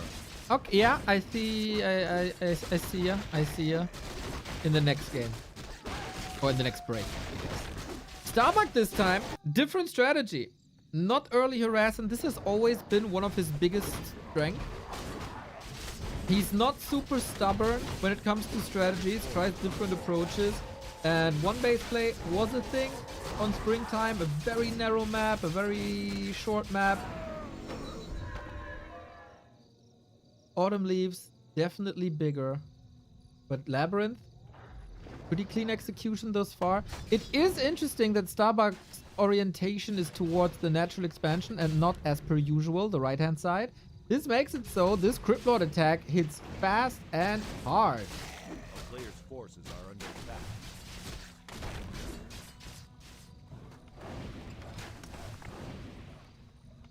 Or it should, A town is under but so siege. far it doesn't. Very, very careful Labby, and Starbuck realizes like, hey, you're a bit indecisive? Okay. You're hesitant? Okay, let me expand in your face. This leads to a couple of peasant kills. Not the end of the world. We have a staff against surrounds, as surrounds were a big problem of game 1. But yeah, we have a solution for that now.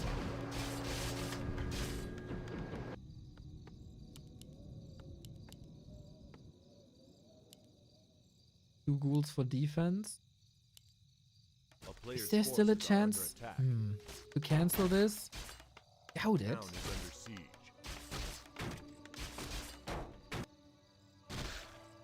Ah, little run by. Nice, Labby. Similar to Starbuck, LabyRinth, a very strategic player. Poking some holes here, blasting through the mana. These impales are working out, man, even though it's only level 1.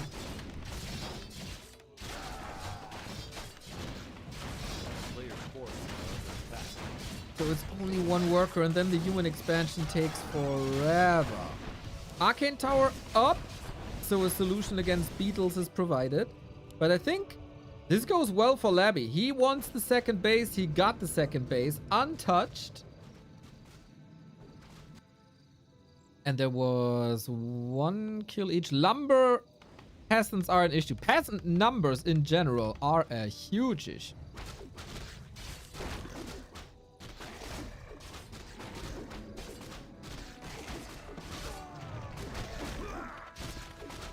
A player's forces are under attack. The town is under siege.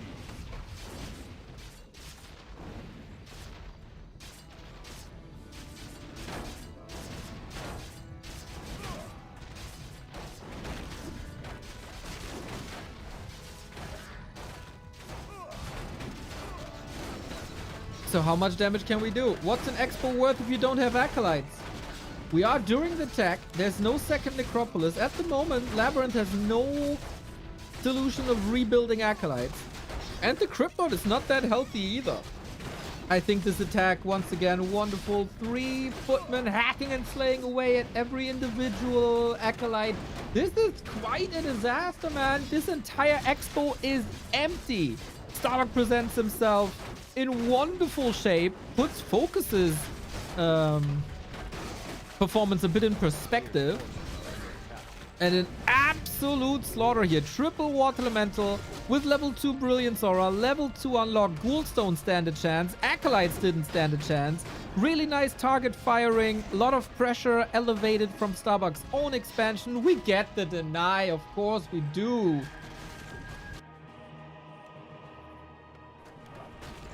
Dude, Starbuck looks like 8 feet tall right now.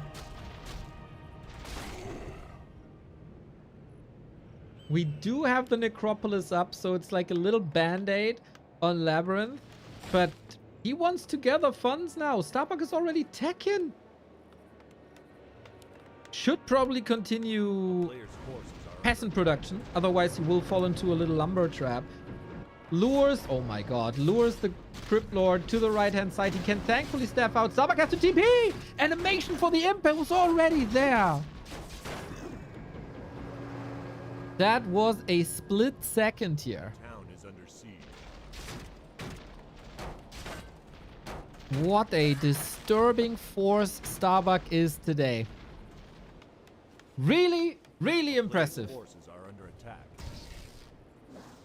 So, I guess, yeah, we need a shredder. Okay. I thought either you build more peasants for lumber or you get a shredder, keep him safe. Classic fortitude move that many humans have adopted themselves. Level lead, Starbuck. Supply lead, Starbuck. Tech lead, Labby. This time, he didn't delay the altar. Did delay the graveyard a little bit. A player's forces are under attack. No blacksmith just yet. Gargo. Might just be one.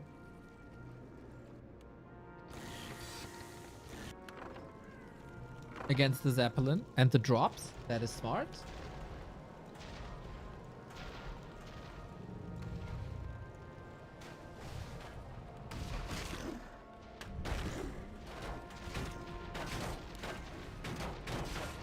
Labby's surrounds today look good.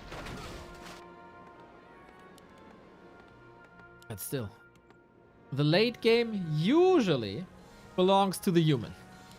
I would be very surprised if that's not the case.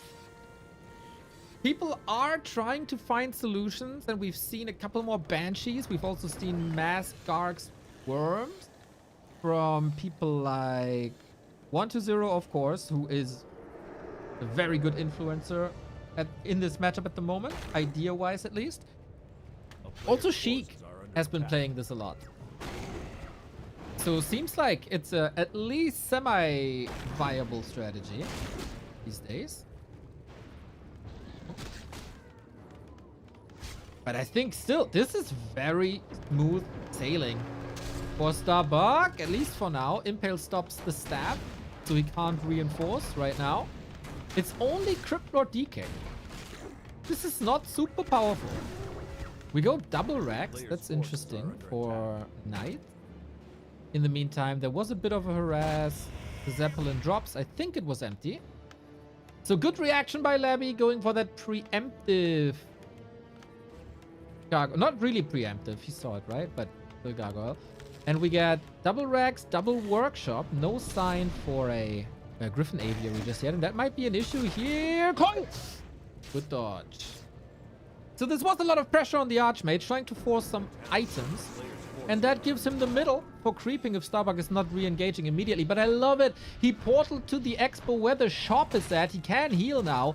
Could have even gone for a potion, but he doesn't need that. Labby didn't read that play properly. And just like that, map control is back in the hands of Starbuck. Very smart move. Jesus.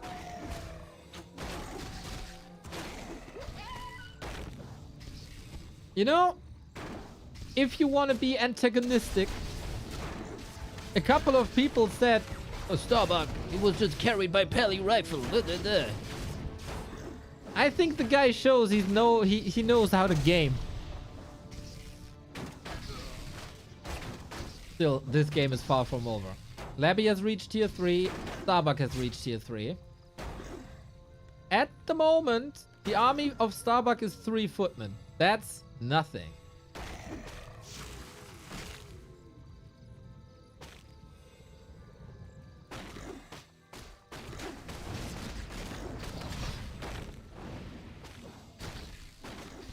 Lich out, brings mana potions. Very interesting to me, this game, and also last one. No Wand of Negation for Labby, in case I missed them. Last hit secured. Drukan, thank you for the 56. Destroyer up. This is one of Labby's strongest timings there is all game. And for Starbuck, or for Starbuck's perspective, I really miss the Griffins. He was a bit short on gold. He did. He had 2. Oops. Weekend mode already, huh? So, yeah, that worries me. No Griffins. And what also worries me is levels. So, what Labby did well is never let Starbuck unfold and let him go into Creepcraft. Not saying this can't still happen. We do get a transition, actually. Fiend transition rather late, but a Banshee transition. Destroyers should fall quickly. But then you maneuver into Fiends and Banshees, and that should be your late game scenario. Lich in trouble, Archmage in trouble. We have no TP, but a staff. Oh, Starbuck, you might be falling apart here. Paladin is fighting against the creeps, and the Paladin is losing to the creeps. What an invite this is, dude. What an invite to a Paladin. A mess. An absolute mess. Mountain King takes revenge. Paladin is alive. Double level up. Now he should have Divine Shield, right? Yeah. Holy Light at the ready. He's waiting for the next nuke. Archmage is begging. Is begging for Coil Nova, and he eats it up.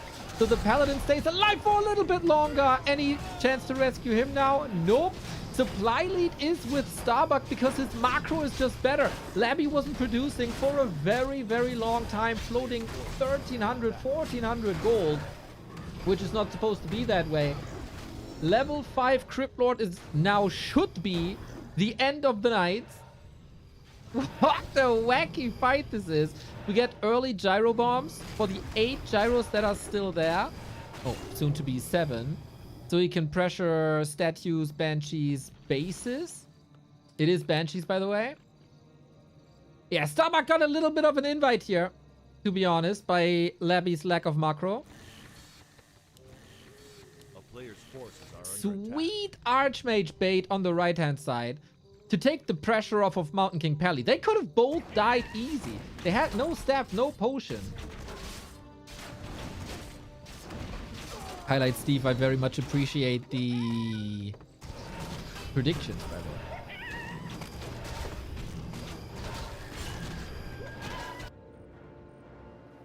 Big mana potion for this MK, and we can level now. A player's forces are under attack. Yeah, this was all a mess. Like, nobody played perfectly here. But whatever.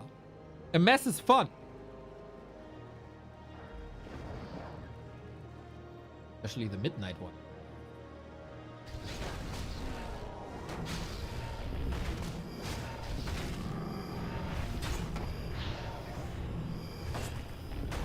But as the game goes later and later, I think Starbuck's position is getting better and better.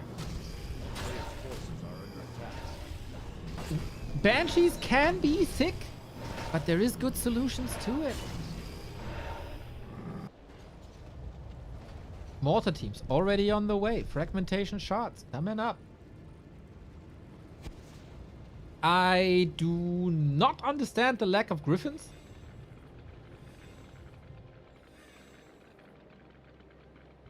But hey, maybe I don't have to. 5-3, close to 3. Starbuck is racing up XP numbers now. And the good thing with mortars is not only can you pretty much destroy the cast around, you can also siege very well. Probably willing to take a TP trade here. Curse applied, staff ready. Paladin there as well. Wait, is he taking this fight? It looks like it. Impale very, very strong. But we lack the big combo with Nova. Mountain King in trouble. Any Holy Lights? Any saves? Mountain King still in trouble. This is such a mess, man. Pally level 3. And Mortars join the fray as well. These Banshees, they don't have enough mana for possession yet. And we're running out of Impales very soon as well. More Labby. Oversight. This Mortar team did so much damage again.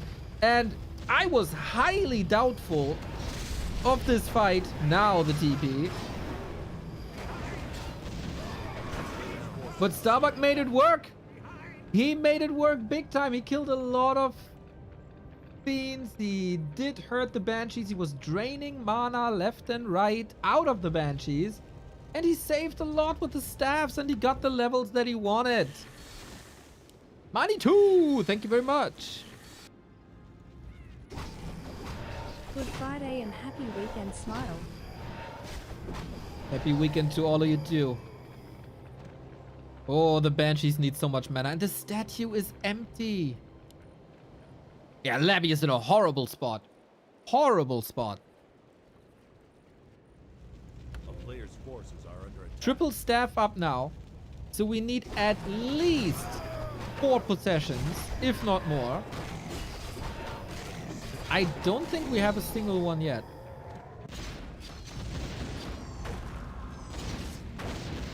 Mortar teams are freaking fantastic in this situation now. Mortar teams are the solution to everything. Blow up the Ziggs, keep Labyrinth supply blocked, slaughter the economy. Wonderful fighters as well if you keep them in the back. I'm really surprised that this Cryptlord Impale is not carrying more. Lich in trouble. This Impale was sweet. Everything is affected by Curse. DK in trouble. There's so much mana. Oh my god, there's so much mana. Labby with full focus on these water teams. But yeah, Banshees are they're just here to curse. They're just here to curse and a little bit of AMS, but no possessions whatsoever. And then the Knights hard counter the Fiends. So hard to deal with. And once the Mortars are in a good... Oh, the surround. Oh, mamma mia. That was a lovely one. Look at the Mortars go, man. There's no impact here whatsoever. Starbuck tramples on Labby. And that's the end. That is the end. 2-0 for Starbuck. A result that I would have never expected. That surround, man. That surround was so lovely. And the Lich is falling as well. And the Banshees are falling as well. in the heat of the moment, having the presence of mind of that surround. Just glorious. And Labby can't even rebuild. A town is under siege. Yeah, 2 clutch moments here. Obviously, this round, but then also the Banshees wrecked by mortars. I don't think there's a chance for Labby. He believes differently. With a bit of AMS, okay. Even without clap, man. This is so much damage even without clap. Very unique style with knights and mortars. Glitch in trouble. Dead. I traded for 2 knights here. Oh, 1 knight. And without the Lich, without anti-armor orb, that is game. GG. And what, like, capital G in GG. I did not expect Starbuck to do so well. At all. At all. 2-0. Sweet. Crisp. Dominance. I guess Labby missed a bit of a step here today. Poltane with the big sub 6 month in advance, man. It's the big 52. What can I say that I haven't said in the past 4 years and counting, man? Always by our side, always in our hearts. A model for our merch as well. Poltane, much love, mate. Yeah, I don't think anybody could have expected this result, to be honest. Not as a 2-0. Labby was extremely, extremely good in the series versus 40 and had good solutions there. Not here against Starbuck style.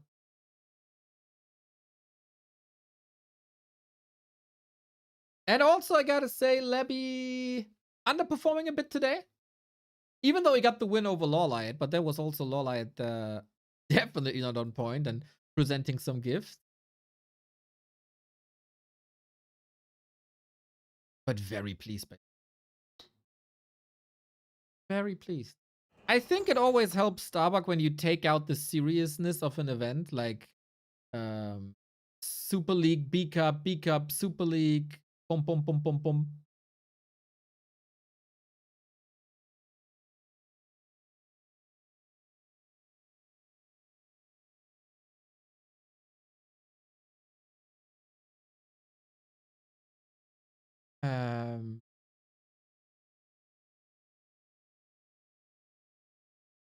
Yeah.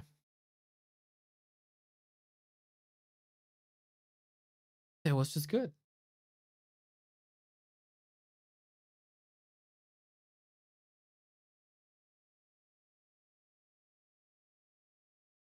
A human favorite in all late game matchups.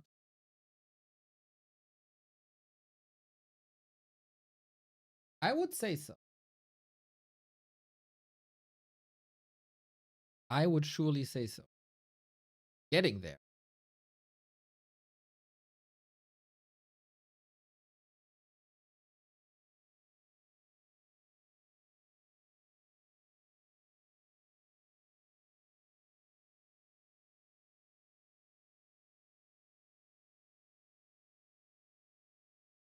But just as the undead started to find solutions, Starbuck is flipping the script again. It is a strategy game after all. And 1-0 showed solutions. Labby had solutions. Happy also took a lot of maps from 40. So it was very back and forth. Timing dependent. Execution dependent, obviously. This was top. This was top.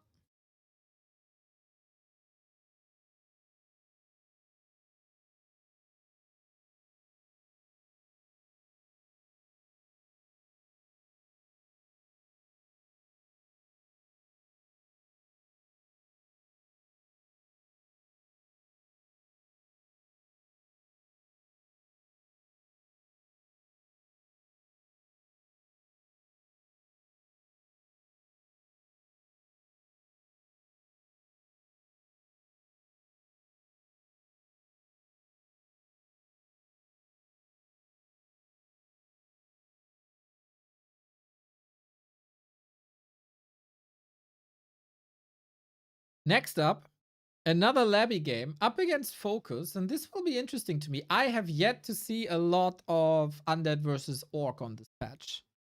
I haven't, so see. In case you weren't watching much Warcraft this week, by the way, we got a lot coming. War3 Champions got a new season, new map pool, fresh rankings, scrimmage as a new map, loot indicator as an experimental feature, which worked really well so far. And the finals are coming. In exactly 1 week, we have the first day of finals, wildcard qualifier on the 17th for all the Grandmaster and Masters with over 130 games. So last chance qualifier, basically. Then the days afterwards, close qualifier for rank 7 to 12, plus the wildcard people. And then the big War3 Champions finals with Starbuck and Jens and all the likes a week later. You can support the people who are playing the War3 Champions finals by buying profile pictures. Rain, that wonderful, wonderful soul and great artist, showed us some possessed heroes here. Paladin, Pit Lord, Warden, Beastmaster in a demonic version fitting for the upcoming Halloween. So hopefully you like it. $5 a piece. And of course, it goes straight to the prize pool. No share for anyone else. We also had a little bit of a patch by Blizzard, fixing some AMD problems, fixing some Mac problems, fixing quite some problems in general. They did forget the next nerf for undeads somehow. Paladin picture represents the state of Peli Rifle. Peli Rifle have a 100% win rate today, so Peli Rifle undefeatable today.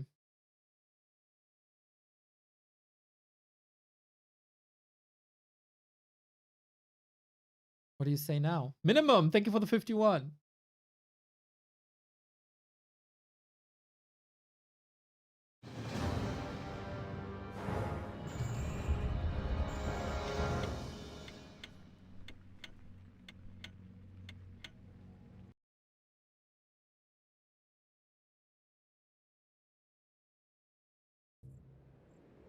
Okay, up. Labby 1-1. Win against LawLiet, loss against Starbuck. FoCuS got a 1-2 loss versus Starbuck.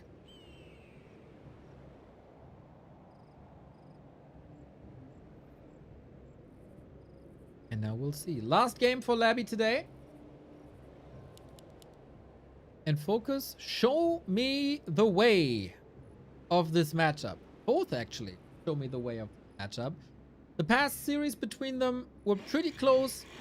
The last one in WSB was won by FoCuS, 3-2. But yeah, I got a big question mark over my head. And I don't know the state of the matchup, to be honest. I'm here to find out. Lord Mortarius, thank you for the prime. Much love. Oh, I was supposed to boost my audio a bit, eh? That is correct.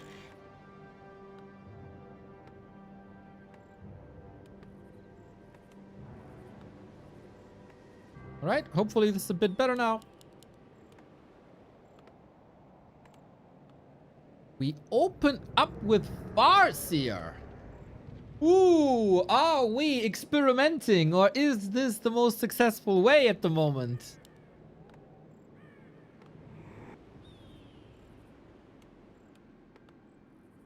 Decelerax, welcome, welcome. Farseer Grunt Headhunter. So obviously, this matchup has been plagued by ghouls for a long time. They dominate, alongside the Dark Ranger, the entire ground of the match. This is why we've seen so many Wyvern.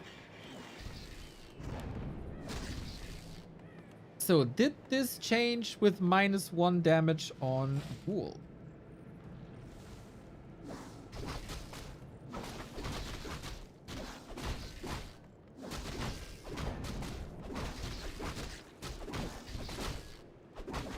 Labby with the skull.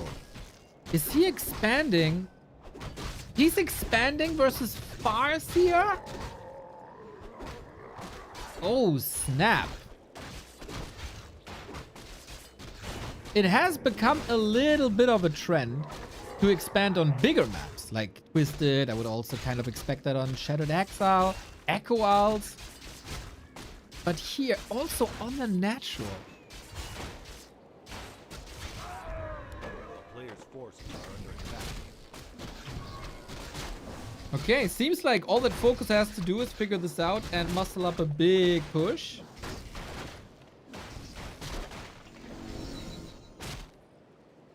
Labby has had good success on Echo Isles, but Echo Isles is so different than this map because the rush distance is so big. You have to go diagonally, right? So it's the biggest possible distance you can have. Here, this is the opposite action. If the expo works here, it should work everywhere. Player's forces are under attack.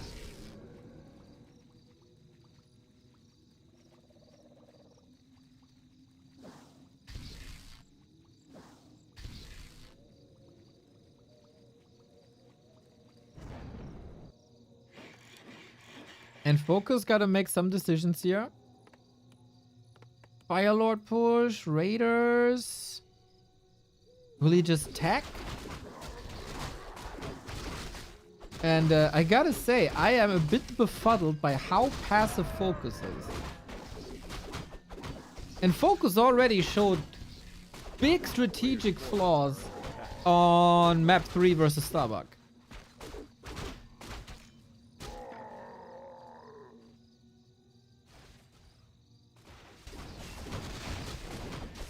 So far, nice creep jack here. One ghoul down. Chain lightning.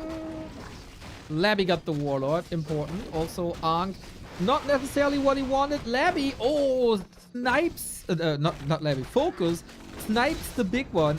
The Shadow Priest. Now we got a surround here. Those look good on Labby today. Chain lightning. Ooh, can he get him? Oh my god. Ankh triggered with the last bite of a wolf.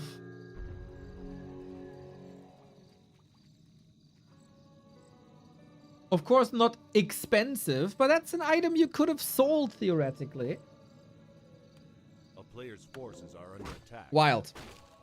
Creep still up, and it is the Firelord push.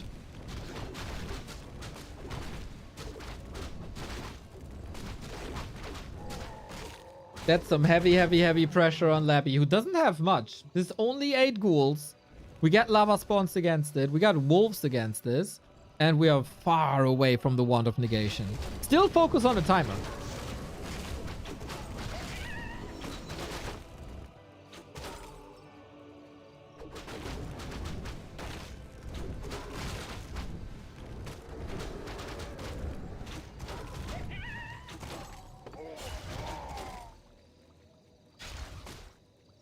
Labby and the ghouls have to do a lot of cleanup here. Bit of poison spread among the headhunters who are not that easy to heal up.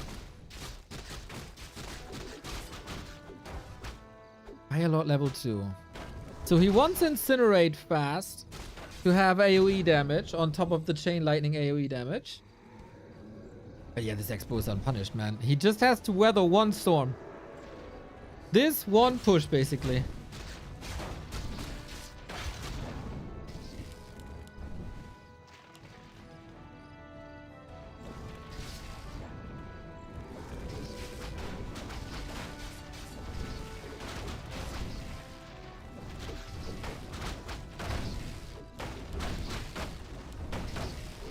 Triple Water Elemental. This was a slower setup than just rushing across. Definitely with purpose. Got that level 3 Fascia. Got the lava spawns to spread. But is that enough?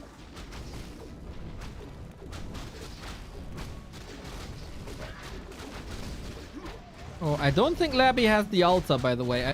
Did he even sell it? I'm not too sure.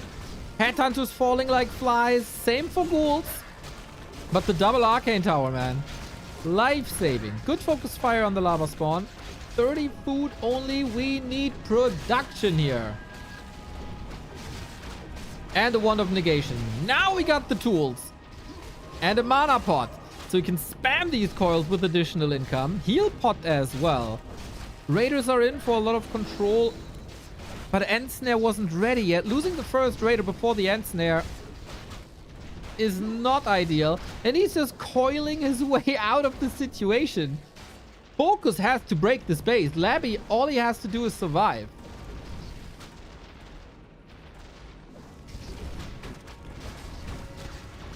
And with Wand of Negation, that gets rather easy. Second one. Boom, boom, boom, boom, boom.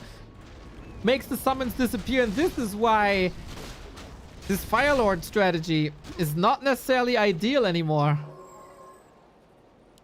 We got a mana pot too. No counter expansion behind this. No tier 3 behind this. This was just full throttle attack.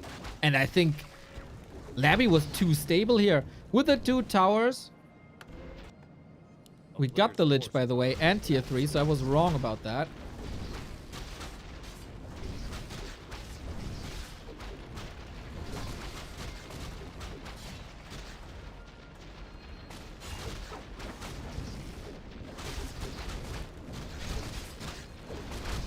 So again, if Labby survives, this is over. And this Tome of Relics, by the way, is the #1 reason why LabyRinth is in such a good spot.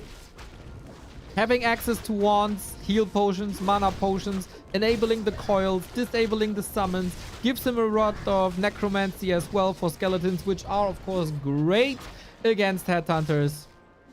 Not even too many ghouls necessary.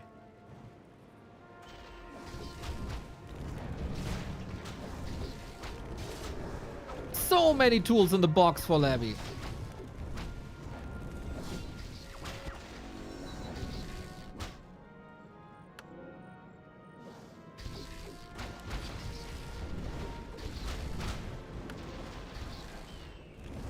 And tier 3 is halfway through.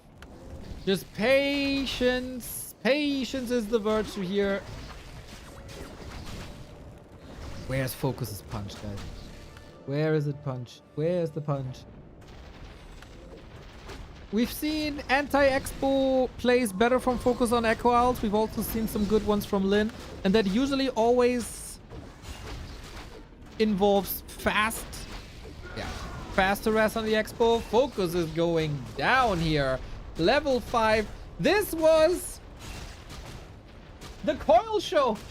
The coil and Wand of Negation show. Who needs ghouls when you have a Tome of Relics?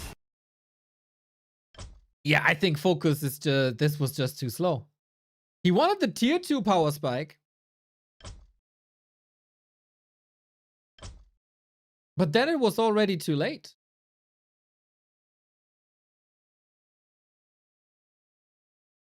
It was definitely too late. He was mining already. Towers were up. Tech was running. And then if you go Fire Lord, like obviously you know that the Wand of Negation is gonna break your neck.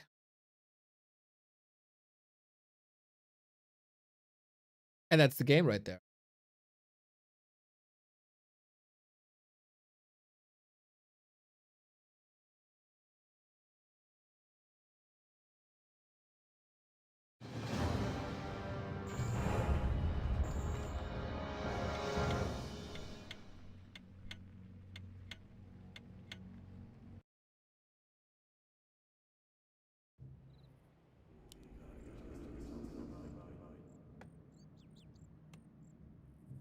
I think FoCuS looked really good in like game 1 against Starbuck.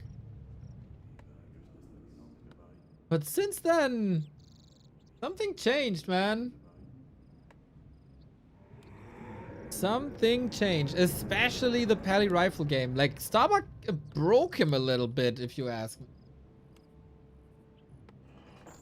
And yeah, Bossier in general. IMO? Very questionable choice. Very, very questionable choice.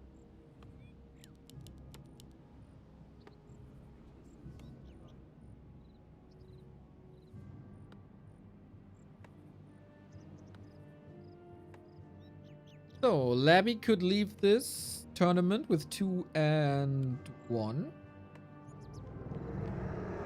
To win against LawLiet. A possible win versus FoCuS.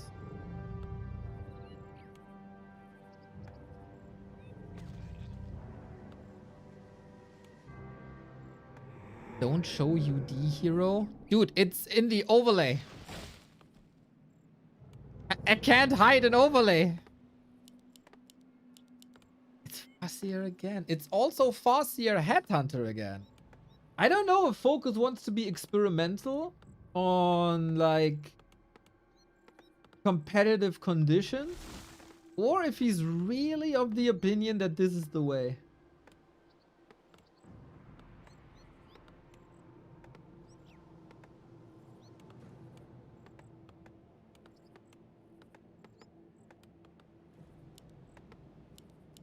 Is Labby mad enough to expand here too? The expo is really rough to take.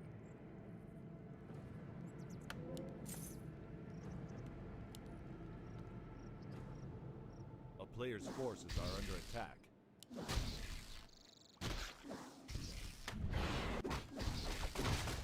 With the Farseer, you should have enough tools to scout properly, to figure out what the strat is. Farseer can also work with Wyvern or any other strategy.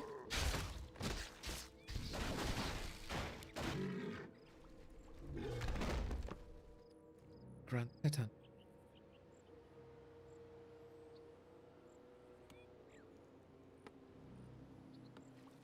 And this time, Labby is attacking. Player's forces are under attack. That gives FoCuS a bit more freedom. But isn't the entire reason for a Farseer the early game control? And then he's creeping?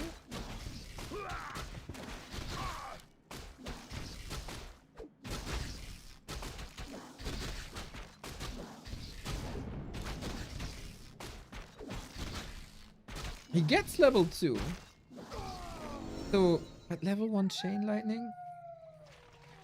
If he catches the herd ghouls that are on an off rotation in the main, okay, maybe.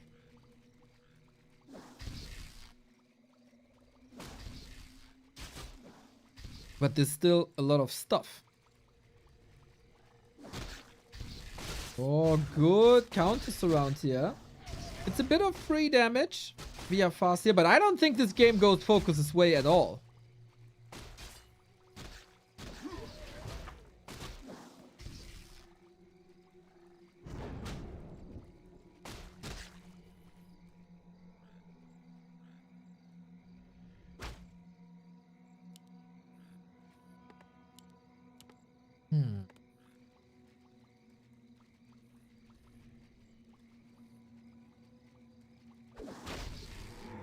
Can't hide the fact that I'm not a fan of FoCuS's strats.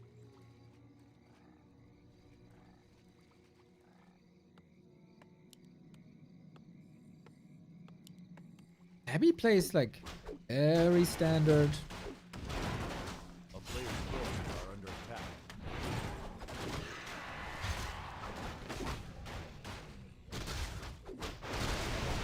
Maybe FoCuS wants to make a point that Orb Ground is still not super competitive, but he's also exposing his Headhunter so much to DK Skeleton Ghouls this entire game.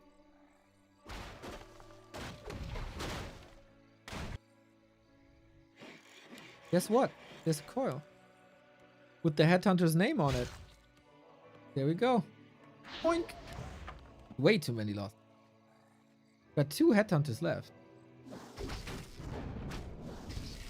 After Ghoul nerf, Farseer Headhunter stock went up. Do you have letter evidence about that, or is it just theoretical? Because this doesn't look like it's good at all.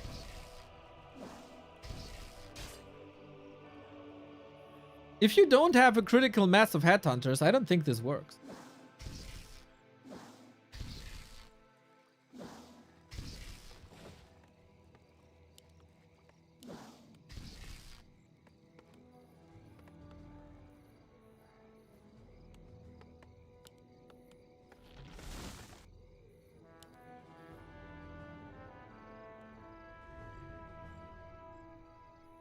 Yeah, well, usually this early game is very problematic for the undead. LabyRinth, man, he's on a yacht. He got it on cruise control. Cruising through the Pacific. Got the beach towel out. Enjoying margaritas nonstop. That's like Undead versus Orc holiday right now.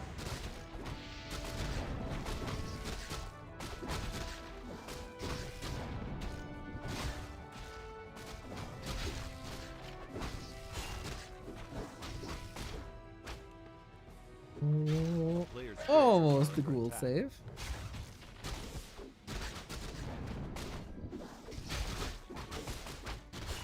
This I very much like. Headhunters with distance to the main army. Heroes soak up the damage. Headhunters deal the damage.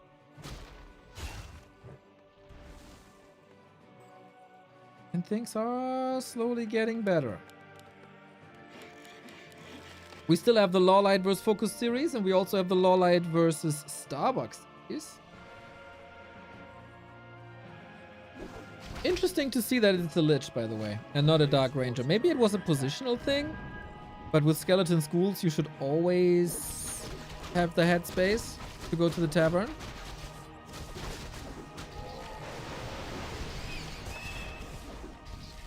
Chain lightning for nothing. No hex against the Nova. Undershooting damage.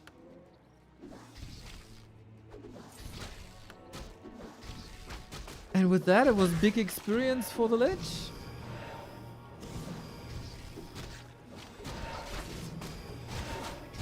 I was so full of praise for FoCuS after the first game. Oh, man.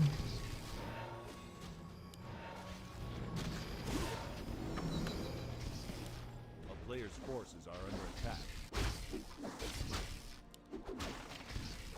Good save here, though. Oh no, and then he puts the wolves back and doesn't get the ghoul.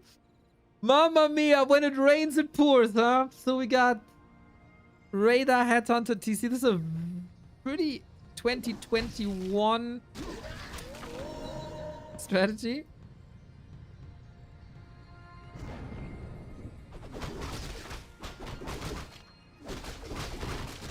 Why they named the cup L Cup and not B Cup and not W Cup? Because it's organized by LawLiet and not Warcraft. Bucky! Holy shit, dude, the way you trampled on Labby. You got those steroids today?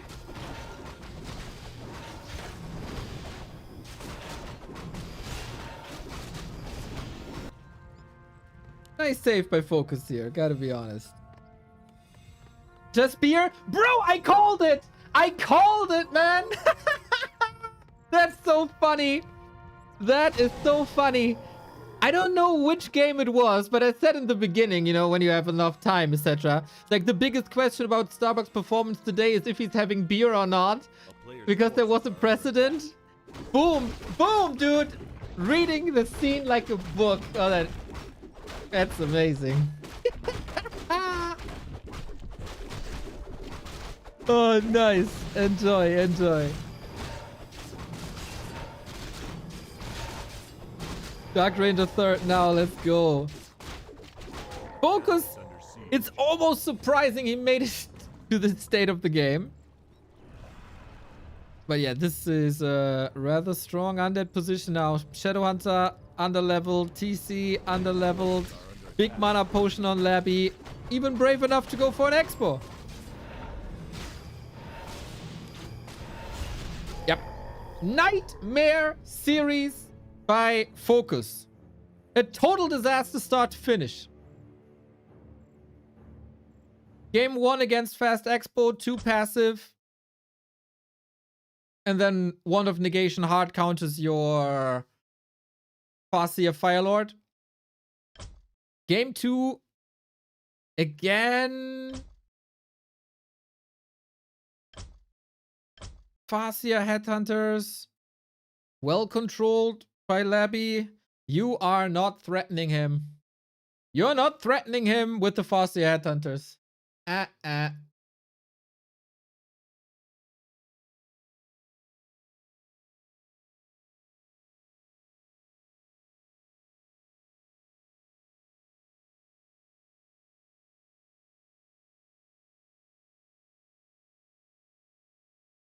I think Expo wasn't up, but I'm not sure. But you can maybe rewind and check.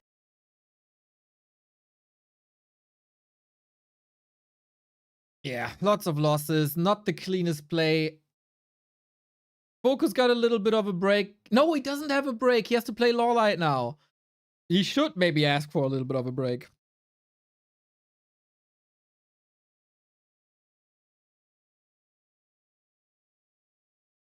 Yeah, so I was thinking where is this matchup right now? I still don't know. This was clearly not an example of a good Undead vs. Orc.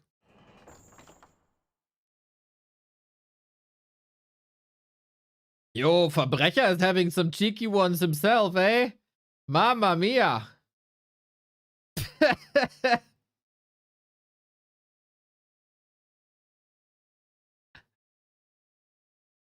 LawLiet vs. FoCuS coming up. First map selected is Shattered Exile. Again, noise.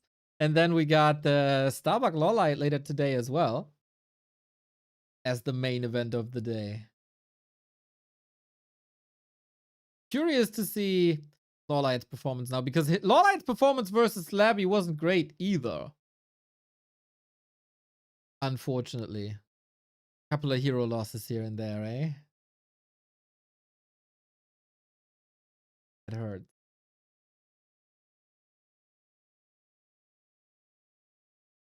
Yeah, FoCuS, dude, you never know what FoCuS you get. He can look like an S tier player on a very good day. And then there's also days like this.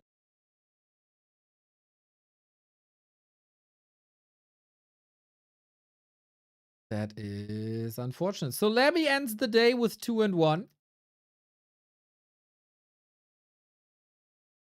A wild bangerang against LawLiet. Got trampled on against Starbuck. And then he trampled on FoCuS.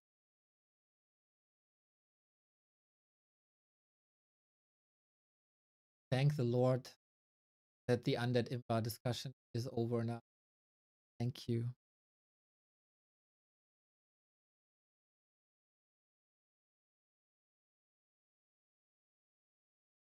Yeah, I can't left after the series. I can't even say if Fastia is good or not. Now, Night Elf Orc. And between those two, I am a big critic on Night Elf Orc. Because it's oftentimes slow. Usually between these two, because they know each other so well, it should be a banger series. I'd be surprised if it's not.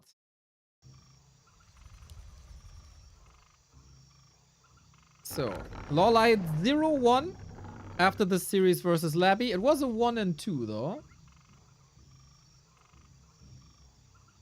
And FoCuS 0-2 his last series. He got a 1-2 versus Starbuck. And then just the 0-2 again. Happy. This is where we're at. LawLiet left hand side, FoCuS right hand side.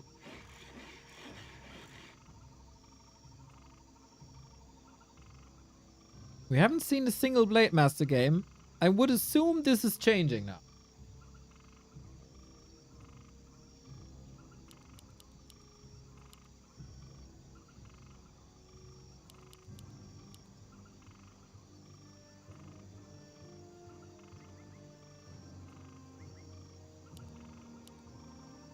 So the neutral playground is Tidehunters. Good orc map. And it is the Blade Master. Let's go. Yeah, on this map, Fly was able to take some wins, and this map is a bit specific. Can also be used for tower push. Serious question, is FoCuS only good when Lit is active, and can he leech strats? I am a big fan of pattern, as you know me. This is not a pattern that I recognize. For example, FoCuS was not good at all during Super League.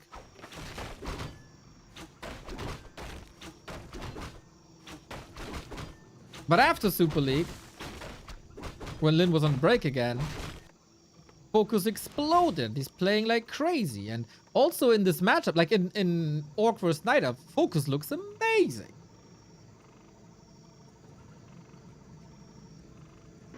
We got the Demon Hunter Blade Master battles. A player's forces are under attack.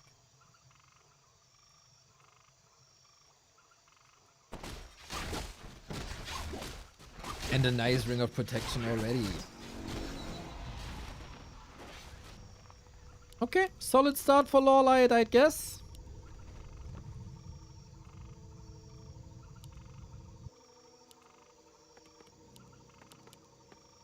No shop just yet, rather quick tech. So rather tame right now. And it looks like we're going for wisps. A town is This under is siege.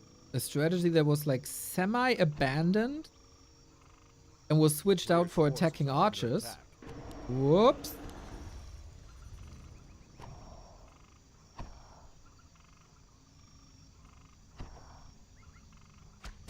But apparently it's back on the menu. Yeah, in this very specific matchup, and that's not like Orc vs. Night Elf. Nicely getting the last hit with Immolation. The FoCuS LawLiet matchup, you gotta be as tricky as you possibly can. And I think if you play like your usual stuff, you're already lost because of all the game tape they have against each other. A player's FoCuS forces has are played under attack. a shit ton versus Night Elf recently.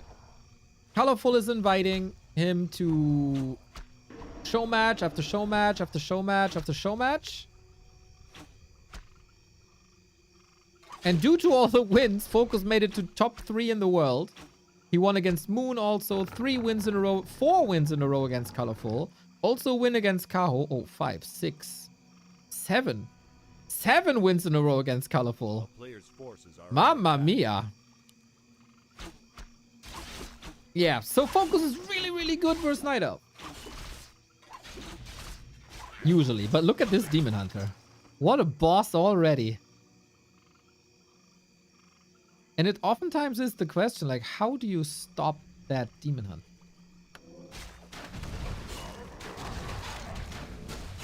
I like how everybody is playing around the marketplace. It is obviously a very important objective on this specific map.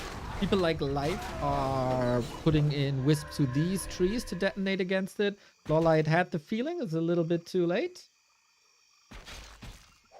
And this is the archer attack then. Nice. Good Blade Master block. Grunts connecting. This archer, unfortunately, has to be denied. That's only 2 archers, quote unquote. Blade Master can't complain about damage either. And now, before you lose too much HP, you got your objective. You got the archers. You slow down whatever LawLiet wants to do second.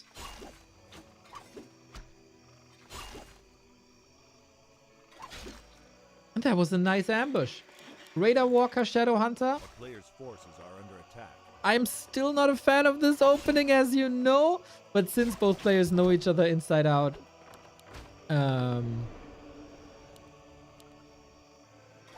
this can very much work. A town is under siege. And Blade Master's back doing Blade Master things. FoCuS is an exceptional gardener, always has been. Night Elf buildings in production are a feast to him, similar to Entangled Gold Mines. A player's forces are under attack.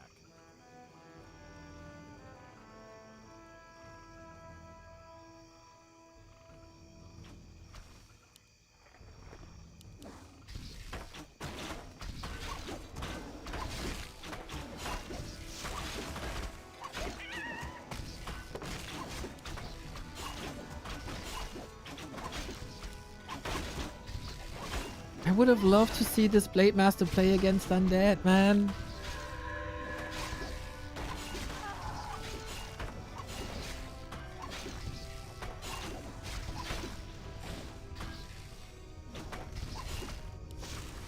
A player's forces are under attack. LawLiet is playing this very, very, very carefully. And he saw Raider Walker, right? He saw Beastery, he saw the Totem, and goes Mass Dryads. I've seen some suboptimal Mass Dryad play this week, But it shouldn't be in LawLiet's hands.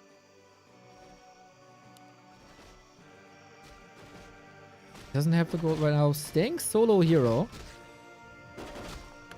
I mean, let's be honest. Do you really need a second hero next to a Demon Hunter? Is that just not decoration? A player's forces are under attack. He also doesn't have the resources. This might just be on purpose. Well, for a staff, it might be nice. No level 3 just yet. I like the movement here. Not much space for FoCuS right now. Or not much uncontested space, let's say.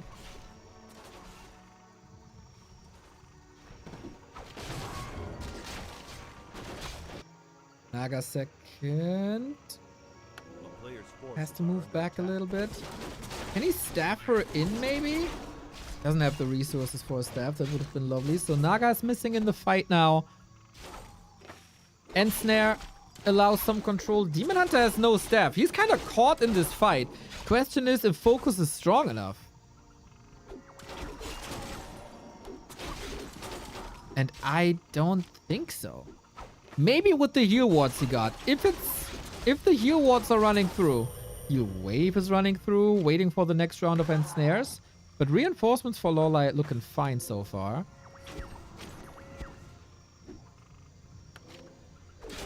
You can play around the crits relatively easy. Yeah, these heal wards, man. Has to be #1 focus. There we go. Heal scroller as well. Can he grab up an invo potion? It's not available, but TP.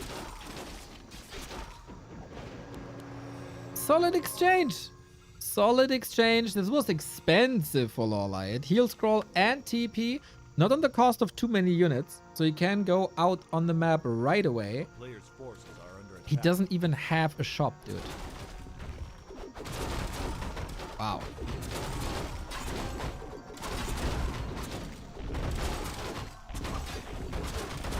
FoCuS needs levels like yesterday.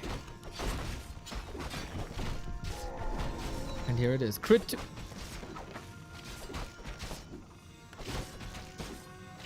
Okay, it's Windwalk.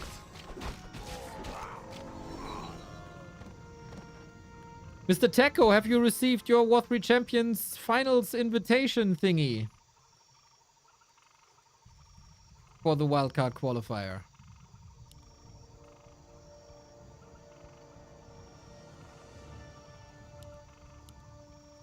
Good morning, good morning, good morning. A town is Good under morning at 3 p.m. That's also something. siege. A player's forces are under attack.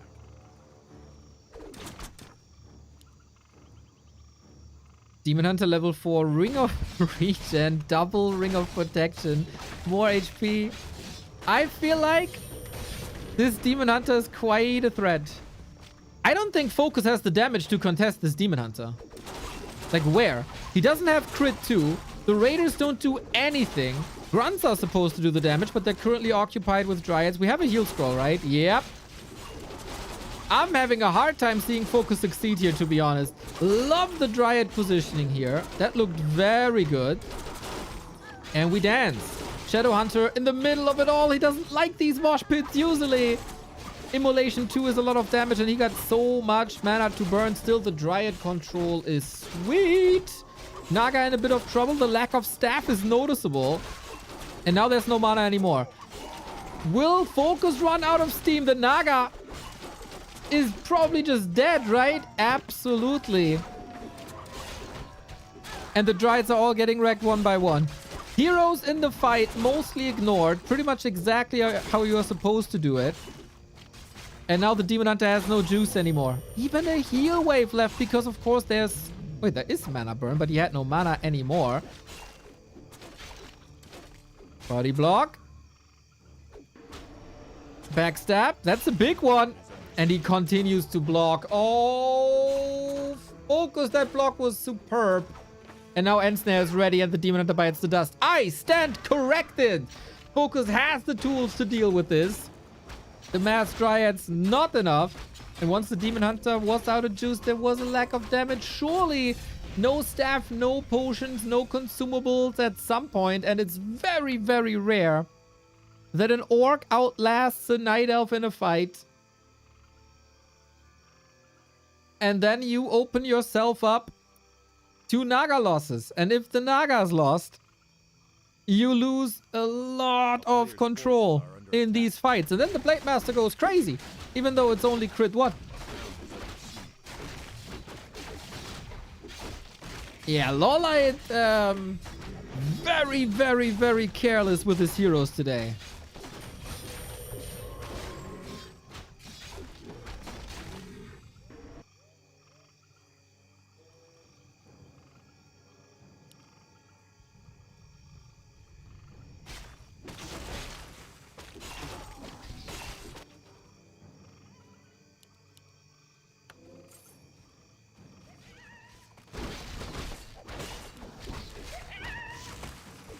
Still a solid army and the heroes are back. This time we got consumables. 2 upgrades on these Dryads as well. Looks like LawLiet will be forced into an early heal scroll one more time. Lot of raiders attacking the Demon Hunter. FoCuS really slow switching the FoCuS, ironically. And now it's Demon Hunter versus Blade. That's a fight that FoCuS can take at the moment. Naga level 2, finally Fork Lightning. And again, no more invul, no more heal scroll, and no way out. Demon Hunter is dead again. With these items, we get 2 Demon Hunter kills. How is that even possible, man?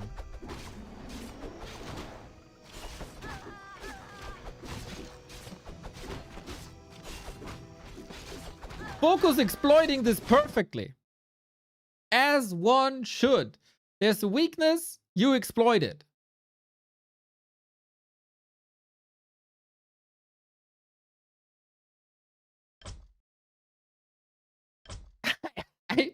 I really try to not be so critical, to be fair. And look on the positive things. But if you lose the first series because of hero losses, and then you play the second series, and you lose it because of hero losses, then maybe keep control of your heroes.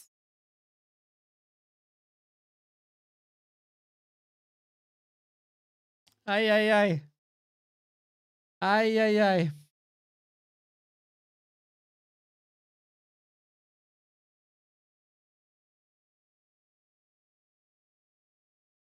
I understand trying to cut some corners and playing it risky, but that was a bit too much.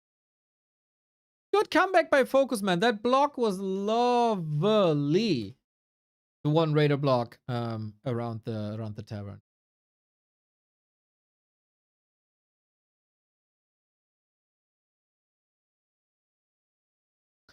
A little bit of a discussion in the lobby. I don't really know what it's about. While people are discussing things, you can check out if you have your Prime sub available. We gladly take it. It's a wonderful wonderful way to support the channel. It's 2 clicks for you if you have Amazon Prime connected to Twitch.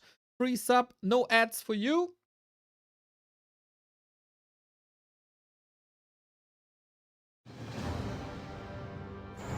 And it just feels good. Kofi, thank you for the 35.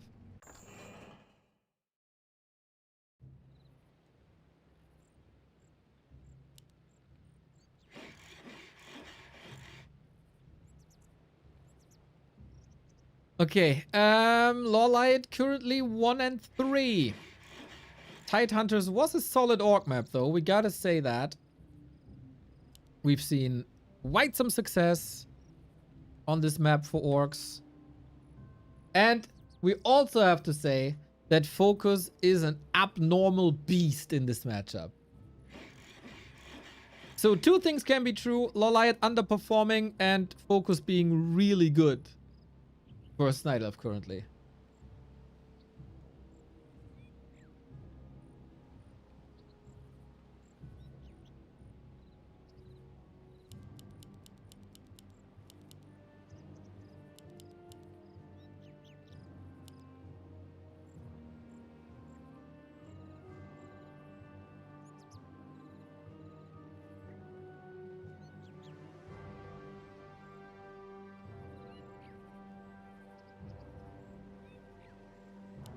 Demon Hunter again. Blade Master again. Same procedure as almost every map in this matchup, Miss Sophie.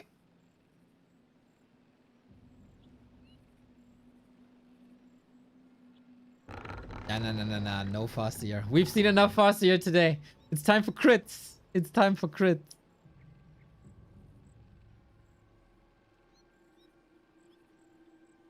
Hot take. Again. If LawLiet doesn't lose his hero, he wins. So, focus on the hero, please. A player's forces are under attack.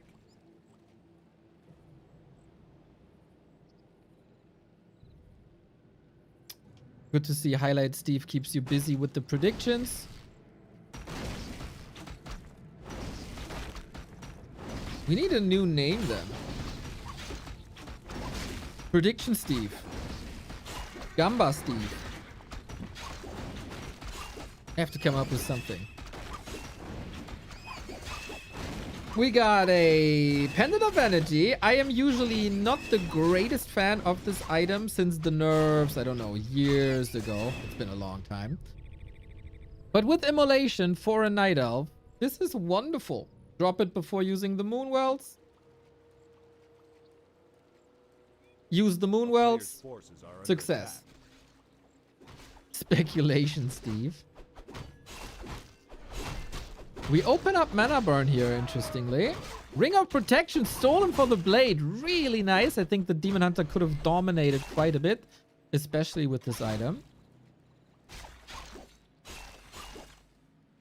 And Demon Hunter got a little bit of healing here, thanks to the Shadow Priest. I like that. Does he have enough mana for Mana Burn to cancel the regen scroll? Okay, gets the right out.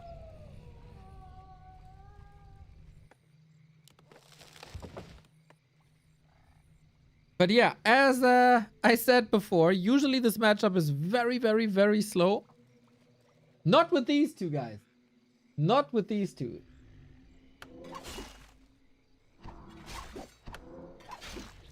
A town is under siege. Cool little sidestep by folk, attacking the green spot. A player's forces are under attack. And every second that you keep the Demon Hunter from level 3 should be good. We have a staff and boots. What the? Yo, someone has to explain to me how this grunt ended up here.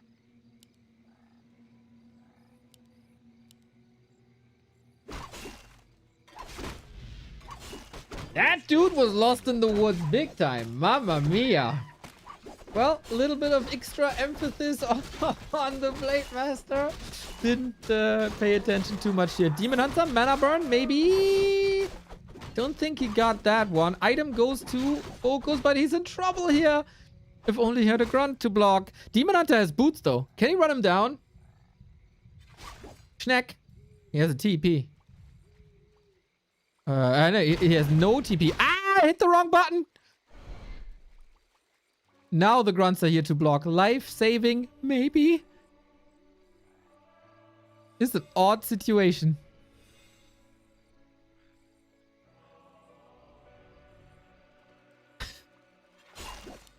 It's rather stupid.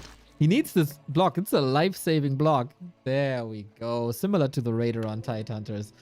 Sweet, safe FoCuS. And surely a missed opportunity for LawLiet, who's diving in, trying to. And steps home now. Okay. One of the last moments where the staff is gonna work was creeping at the same time. Per second instead of Naga. Alright. So more or less the regular strategies now. Raider Walker on FoCuS aside.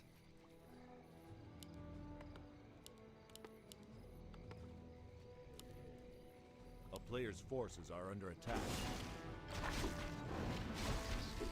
Oops, Nightcrawler denied. Ogre Magi went to FoCuS, by the way, so he got item and XP.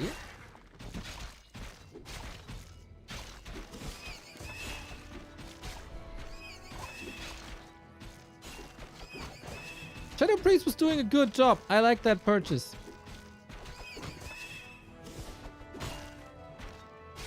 A player's forces are under attack. Cariffian asked me after the break. After the game.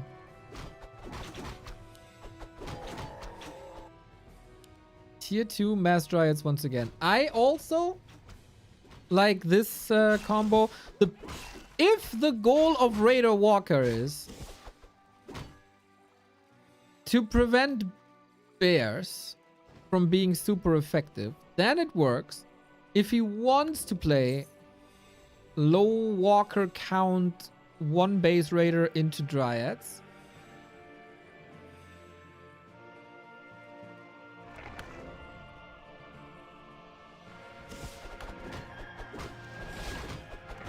so far we have 1 Walker working on Dispel now.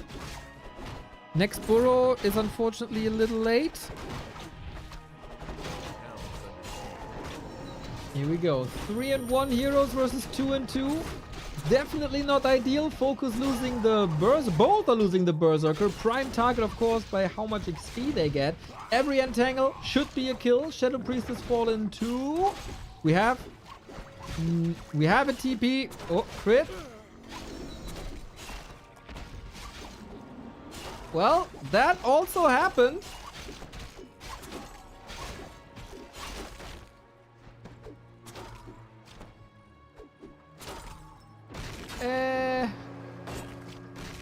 Is that hero kill number 6 on 3 maps?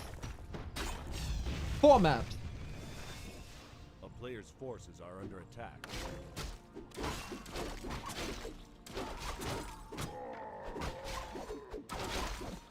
Yeah, that TP could have been transferred earlier.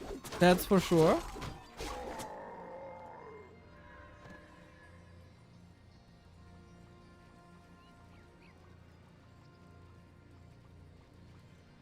Sacrificial Friday. And that is so much freedom for FoCuS now. Critical strike, level 2. This time, I like it a lot more. I would really like to know why he went backstep level 2 or windwalk 2 prior. We need this Demon Hunter to ultra carry. I don't know how LawLiet can catch up with creeping, to be honest.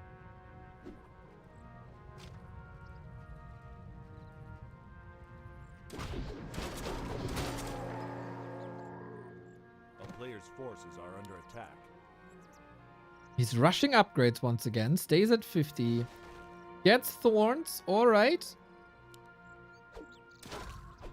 But the bigger camps for FoCuS. And he's thriving with pretty much every item he can find. Tankiness, very good because it's a hero-centric, Demon Hunter Blade Master-centric matchup. Mana, always fantastic. And he gets the mana. And LawLiet in the meantime, the remaining creeps from the marketplace. This is Player's forces are under attack.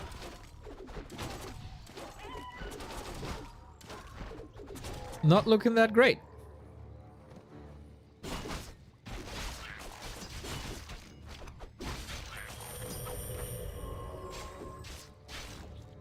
Demon Hunter close to 4.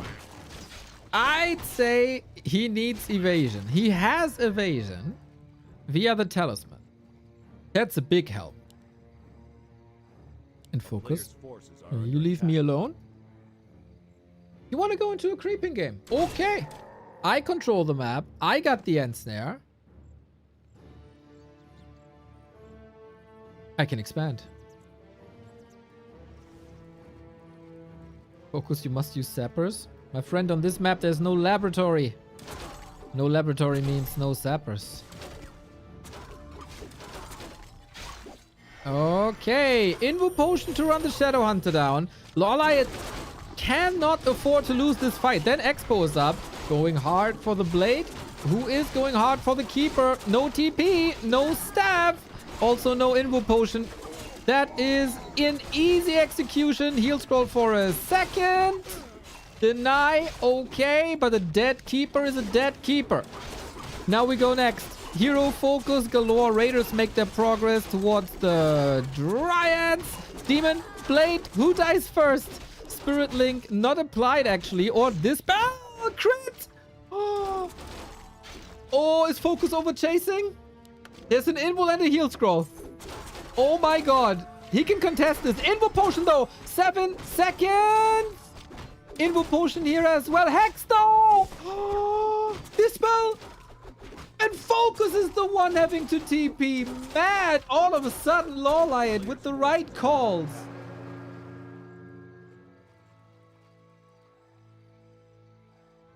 Yeah, the keeper died. Very, very easy. That was a life-saving Demon Hunter save. Mamma mia. Will we finally get a staff? Nope. Nope. A town is under siege. Player's forces are under attack. Alrighty, that is of course a lot of solo experience on the Demon Hunter. Keeper is level 3. He didn't even have the time to skill. He died when he leveled up, basically. When did that happen? When did he... Huh?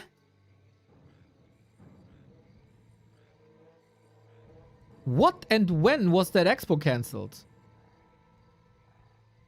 I mean, very good for LawLiet. We have no Treants.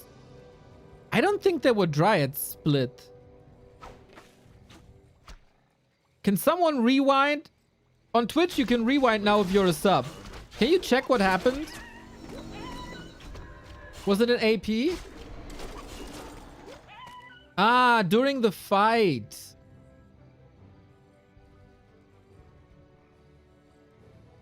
Should have had the AI commentator. I got you! Everybody is complaining. AI here, AI there. Yeah, then the you helped me out. Humans. Show that you're worthy. Of my interaction with you. Similar supply still. Keeper is back. We do have heal scrolls and heal potions. Nice. We have a staff. Can you believe it? Oh, he built something again, right? It is an AP. Nice. So he's doing that twice in a row. Extremely smart. Heal scroll benefits focus a lot. Blade Master level 4 is strong. 150 crit. Another crit. Man. There's no invul potion on the Demon Hunter, but he's level 5 and he got the heal potion and the Keeper has the staff. Oh, Keeper might be dead though. Nice to have the Bouncer Dryad as a bodyguard, basically.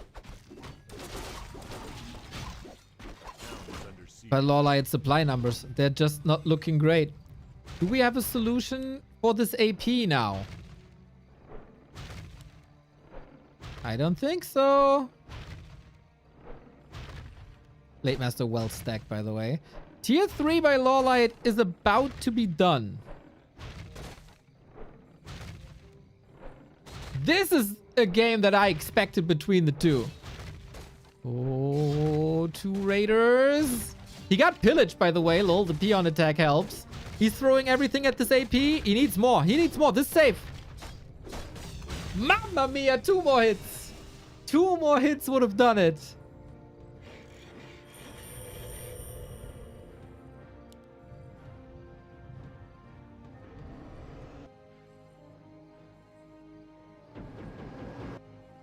Demon Hunter gets orb. Demon Hunter, we get bears, we get reju. We have very, very limited dispel.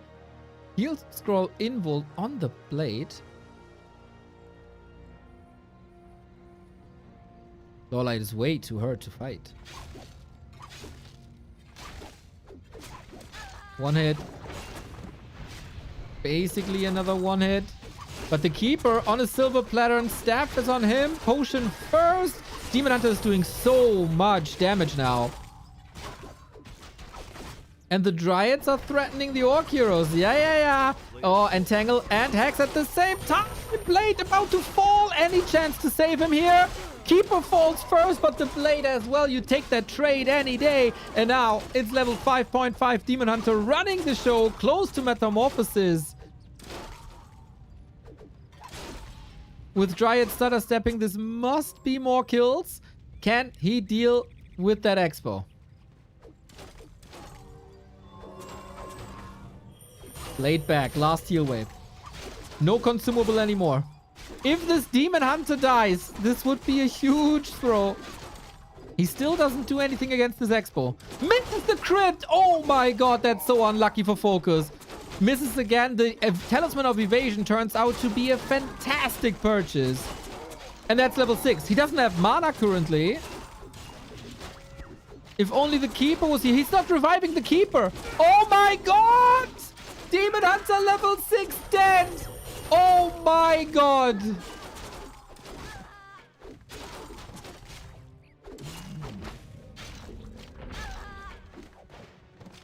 Bro.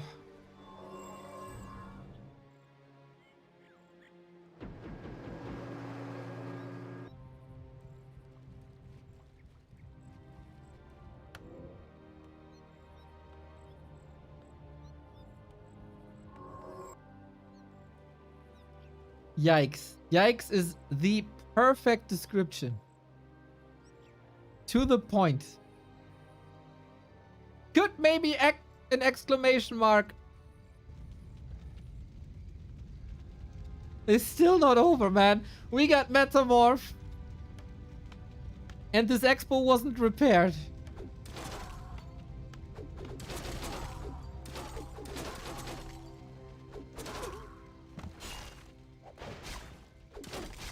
He only went tier 3 for the orb, by the way. Metamorph activated. Okay. Blade Master crits, of course, completely crazy. Let's see. One Demon Hunter or the Orc Army? Big damage! Big damage! Yeah, fighting a Demon Hunter Metamorph straight up is a choice.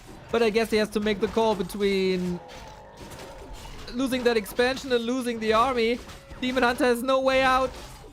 Does he crit? GG. Mamma mia. Mamma mia. LawLiet goes down 0-2. FoCuS puts his name on the board here with 1 win.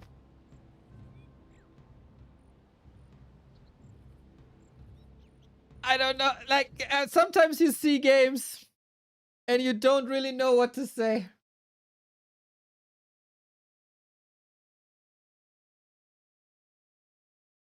Oh my god. Good for FoCuS to show his strength currently.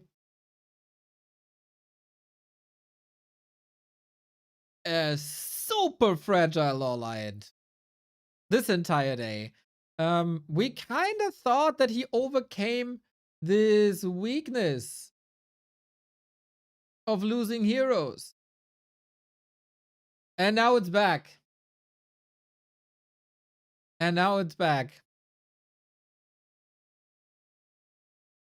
Painful. Painful.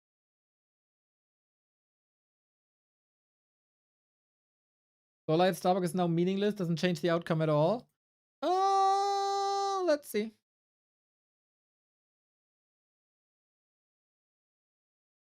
This is looking fantastic. Starbuck 2-0. He was the best performing player, I would say, by far today.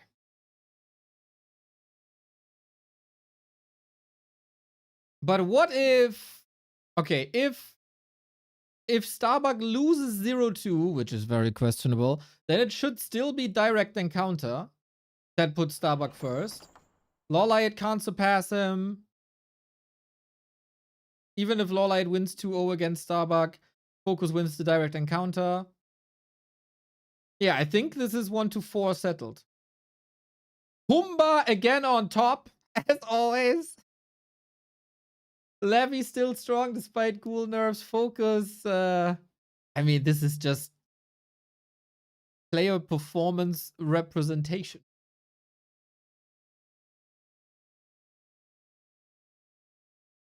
This could be a wacky series then. If it's just for the show. Maybe for LawLiet it's a bit of redemption. But Starbuck had a couple of beers. This game is for nothing. This could be fun. It could be fun. Blood Mage first, Flame Strike, Zeppelin drops. We'll see. We'll see.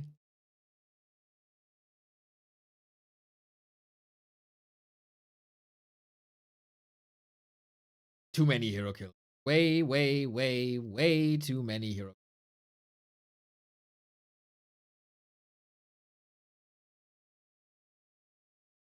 Final Fantasy X. Yeah, Caribbean. We had this discussion before. I am playing Final Fantasy X. I'm almost done with the story, I think. It's one of my least favorite Final Fantasies. There's very little room to do anything extra or to do any choices. Story is cool. The cinematics are cool.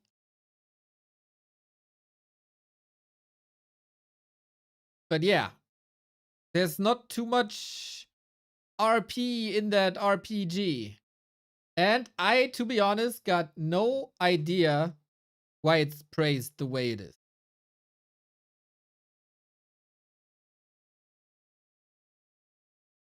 Maybe it's a product of its time.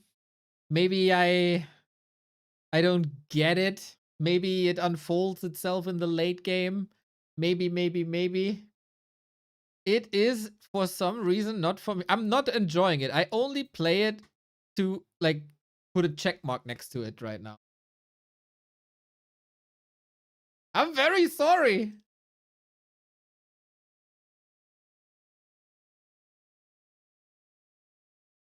But,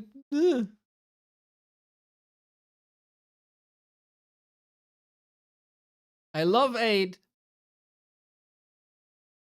more than any other. I know it has flaws. It doesn't matter to me. It was my first. It's always my first Final Fantasy love. I love 6. I really like 7, of course, the OG. I had a weirdly, in a trashy way, I had a solid time with 13. But 10 is still better than 13, obviously. But maybe I just had higher expectations.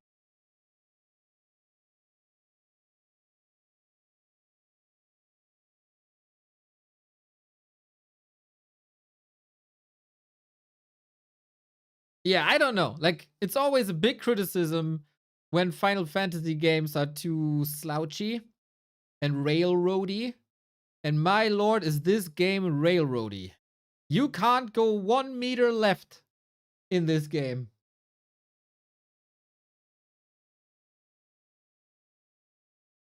Story is good, though. Story is very good.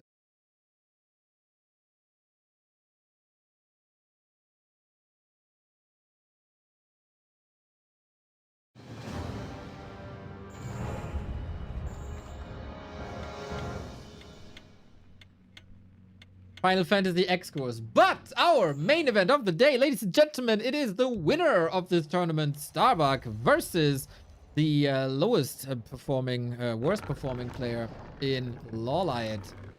And this is about pretty much nothing anymore, because Starbuck has won this already. This tournament. There's nothing anybody can do about it. And LawLiet is 4th. So this is basically a show match, which can be fun, especially with these players who can be on the wacky side of things every now and then. And as I predicted, Starbuck had a couple of cold ones. Is it really their first encounter on this patch? Then they played on the previous Super League patch. And Starbuck, of course, doesn't play WSB. Huh. Well. What's it gonna be? Blood Mage, Mountain King, what we got?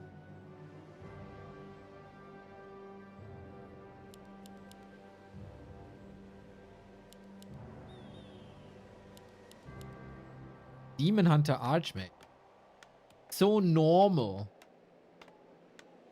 So normal.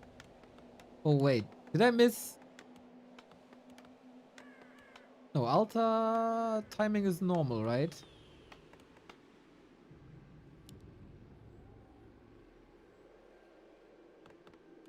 No Dark Rangers. No shenanigans so far. No shenanigans.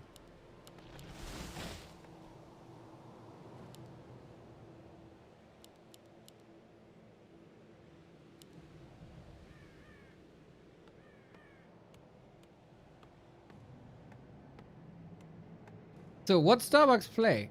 He was always a bigger fan of rifle pushes than expansion plays. Not too sure if that's the way to go anymore. As so often it feels like the later the game, the better for the human.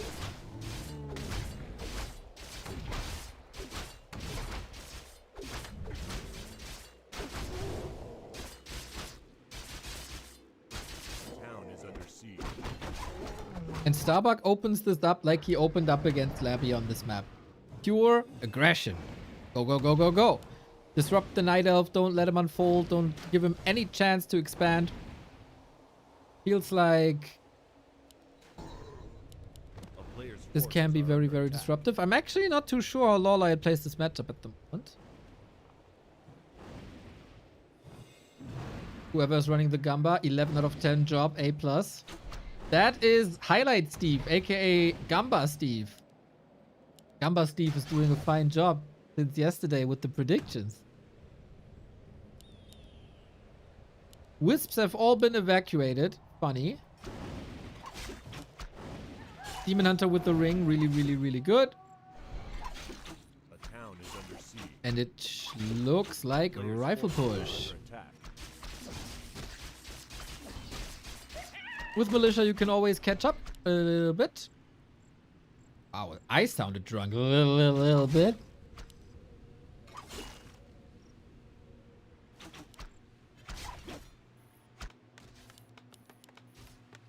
How does this rifle push work out against? Archmage has no mana anymore, courtesy of mana burn.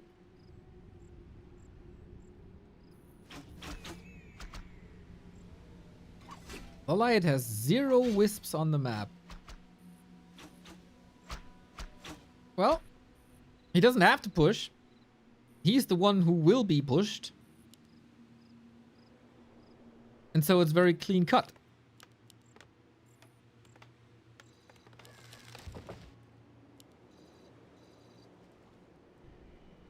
Is this horse racing? Isn't horse racing very, very popular on Steam right now? A player's forces are With under this attack. one anime game that is very much on the weird side. You know what? I'm tempted to try that. I heard it's a lot of fun, but different, very different topic. More important, LawLiet just storms into the base and is aiming for some revenge. No more Blood Mage against the demon, who is a little underleveled, getting surrounded. This time we do have a staff, and we got double ring as well. Oh, walks out of that surround, gets another kill. This is very disruptive. It won't prevent the Sanctum, but you gotta make a choice here then between long rifles, Sanctum, attack upgrades. Nice.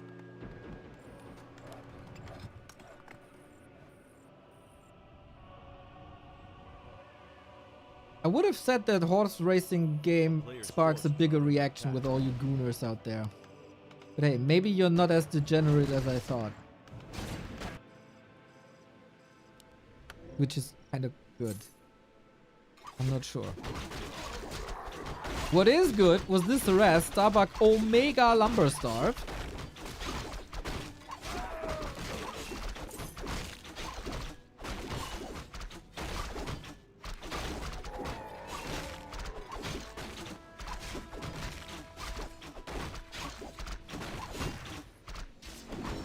Stormbolt.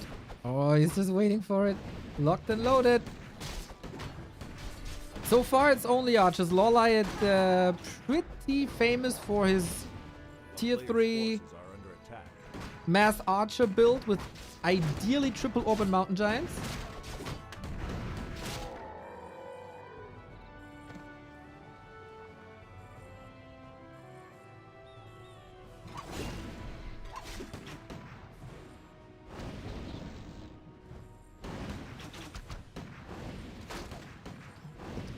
Bucky flexing.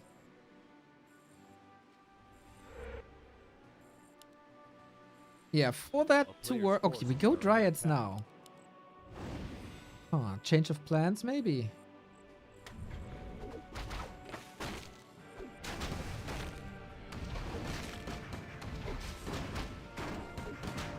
So instead of Blood Mage controlling the Demon Hunter, that's down to the Sorg. Naga coming in as well. And there's no TP anymore. Ooh, if only the Dryad were like 2 meters more to the right.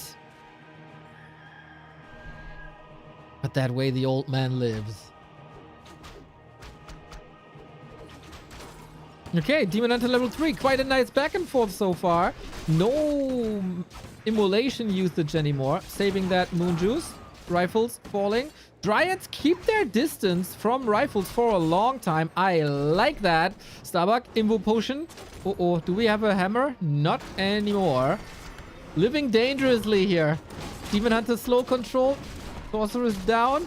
Oh, it's so close. He steals the TP and both TP out at the same time. Beautiful exchange between the two. This is Warcraft the way we like it. Battles, micro, spells, everything. The best game. But if you're a Starbuck fan, you should worry a little bit.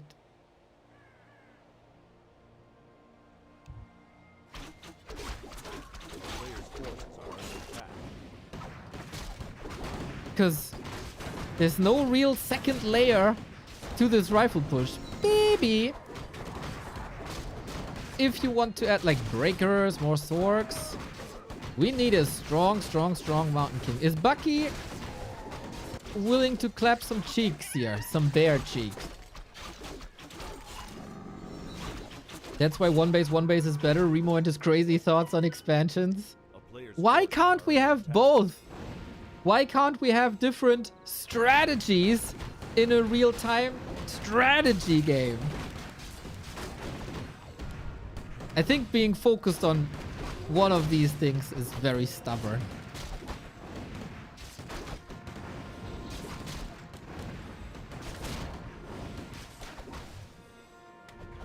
Gets me angry every time. You're young, you're angry all the time, and that's good. We're just numb to the world, Kov, but you still have that fire. You still have the rage.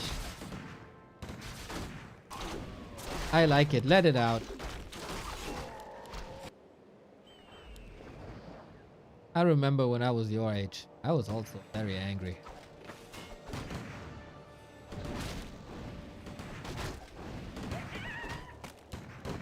Three heroes. Starbuck. Oh my god, 3 rings, man.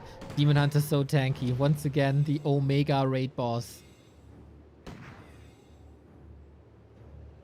Bash choice over clap is the logical one here, of course, with mana burn being on level 2. I thought we'd have more shenanigans here, to be fair. I thought we'd get a very clowny game, but no red noses in this match.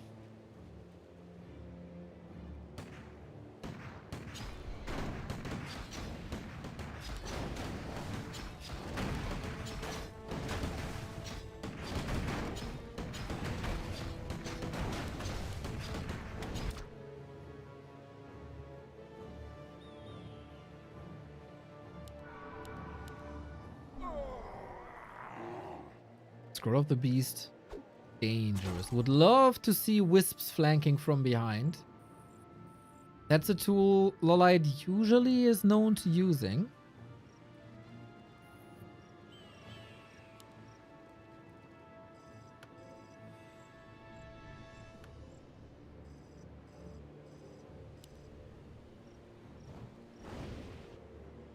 A player's forces are under attack.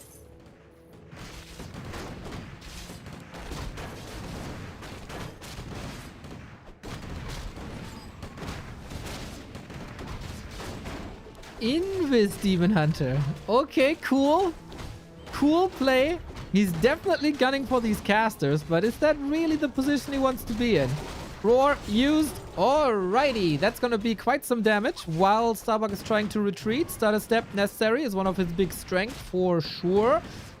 Naga has a staff, so Demon Hunter shouldn't be in danger of dying at all. Shouldn't be in danger of... I didn't panic at all. I was 100% sure that there's a save. I mean, just letting a zero die would never happen, right? Anyway, Bear's strong. Staff ready in 3, but Demon Hunter also halfway there. Now he's staffing. Okay. Cloak of Flames on the Mountain King. Nice.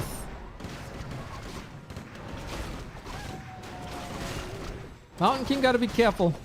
We have a heal scroll ready. We have an invo potion ready. Good bear saves for the time being. 50 food constantly. LawLiet at 1,000 gold. He's just not spending anything because nothing dies. This is by far LawLiet's best game today. But there's still a bunch of rifles. And he couldn't really get him. Staff on cooldown.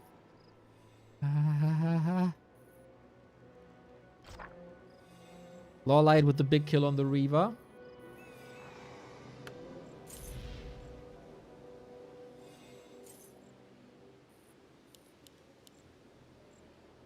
Everything is hurt. Yeah, nothing died, but everything almost died. So he's not necessarily in great shape, I gotta say.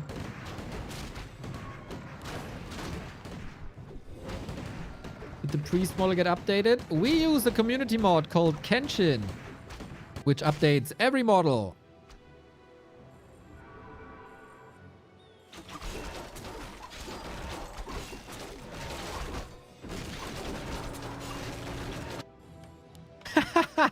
Nice shop. Nice shop.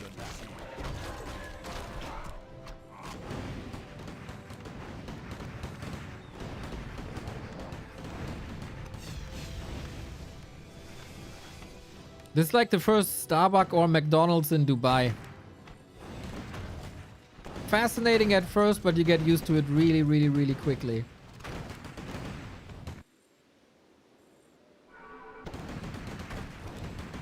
Ancient Django, fantastic versus slow, but we don't even have that much slow. It's just one Sorg for a little bit of slow against the Demon Hunter, and that's about it.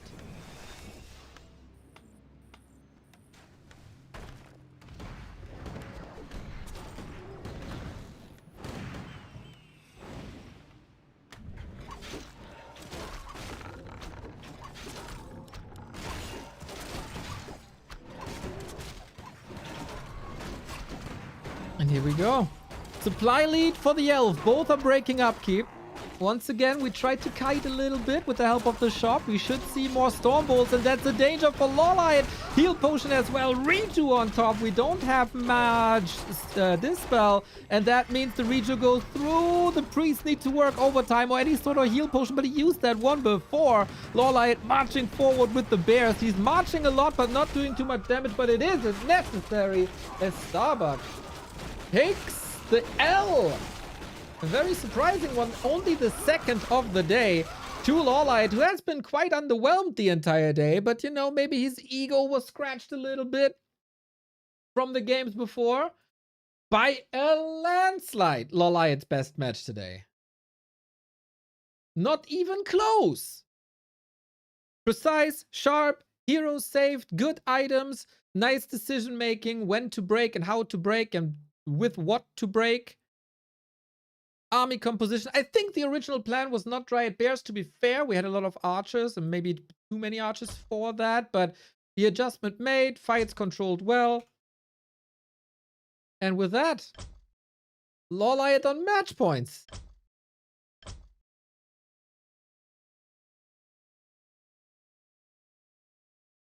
That's interesting. Will there ever be a mod that makes us not having to download 30 gigabyte? I never got this, dude. I get the complaint when it's like Call of Duty 1 terabyte you gotta download. It's 2025. You can download in like, what, 3 minutes.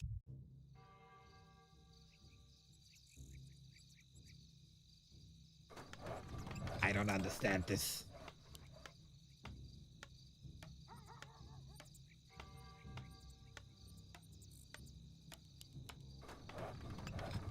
I do understand. Every person out there who's a big fan of Shattered Exile. We see it a lot today, actually, and I love it. It's a big map. There's lots of room. There's lots of room for expansions. Oh.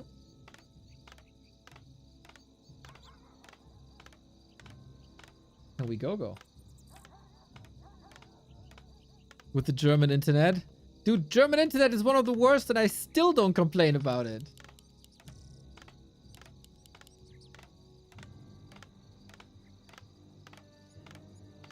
You know what? Give me more HD stuff. Give me even better models. Give me even better icons. Blow it up. Make it 300 gigabyte.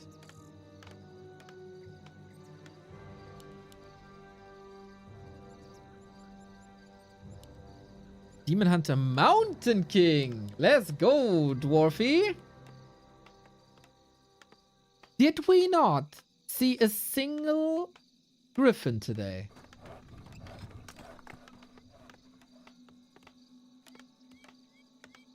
My memory is bad, but did we not see a single griffin? We didn't see a single griffin today, right? Fascinating. A player's forces are under attack.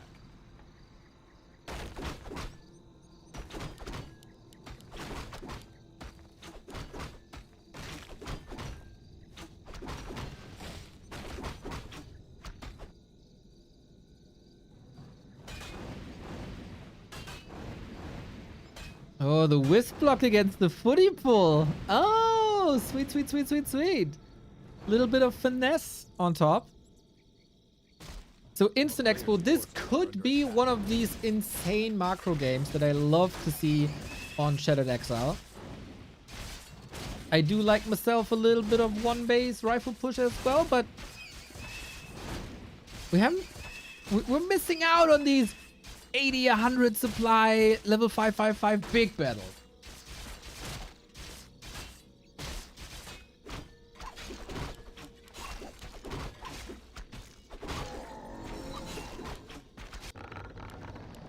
So LawLiet could definitely go for Huntress too, especially against an MK. Forces are under attack. And MK expansion, that's a very, very powerful weapon. Could pair it with an AP push if you're not willing to go into the macro game.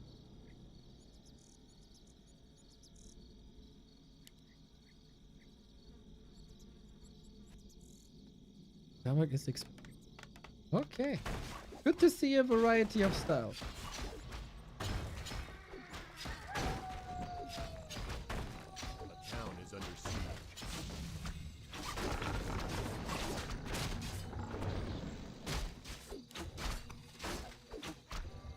Oh, he got the surround. Look at that. The perfect diamond and bash. Ooh, reminder that Starbuck defeated FoCuS in 4 minutes with pretty much a move like this. It wasn't twisted, but similar situation.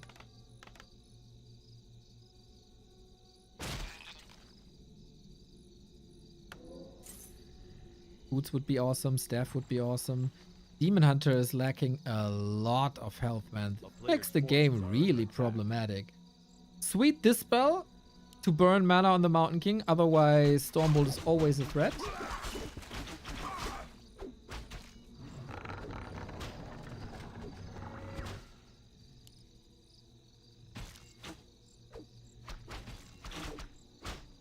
And mana burn on top.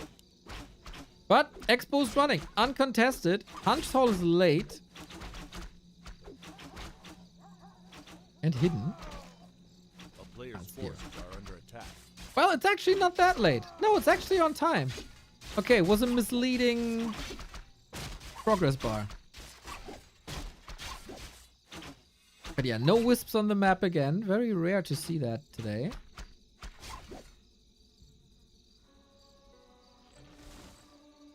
But LawLiet has to do something at some point against the second base.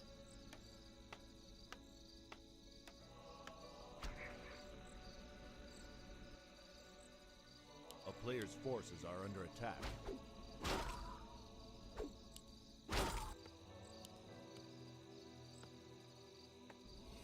So obnoxious, man. I deny your level 3, you deny my level 3. No progress on any side. We got big fighting items, combat items, and big XP and mercenaries in these mercenary camps. I really like that Starbuck is preventing that. For a while at least. But we got a staff. Look at that. Life is better with the shop.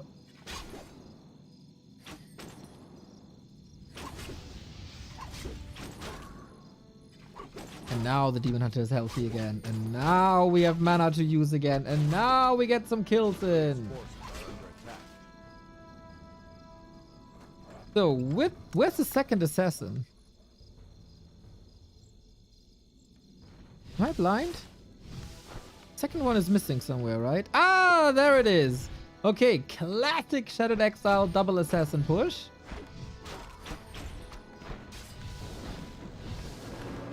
Yeah, he was staffed home. True. Yeah, and now Starbuck is in trouble. Like, not necessarily in trouble, but he has to cancel the blacksmith. That's super obnoxious. And he's gotta hide. Interesting to see how much pressure LawLiet is applying instead of creeping. Staff's on cooldown.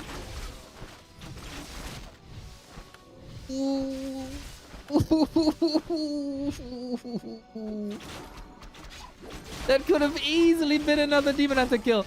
Mountain King versus Demon Hunter. Now the surround is still not closed. Mamma mia. Mountain King run, but the shop is on the other side, isn't he? Yep. So he's kind of trapped there on 10 HP. In the meantime, poison is raining down on these poor footies. And that's then paradise for a Demon Hunter when there's no real damage on the field. And he gets more kills. Dude, he is begging to get his Demon Hunter kill, but the Naga got the staff again. Got the staff again. Right when the Mountain King kicks in, but that is probably game as the Mountain King just runs into the meat grinder.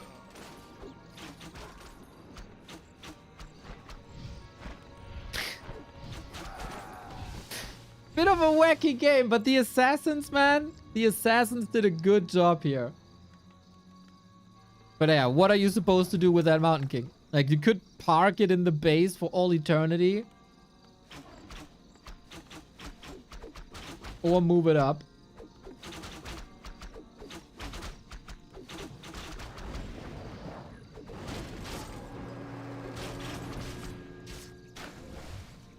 LawLiet on a solid way to tier 3. Deathwing, thank you. 52 months. Greetings. A wonderful example of a community member using his prime on this beautiful channel. Demon Hunter is back. Archmage is not too tanky.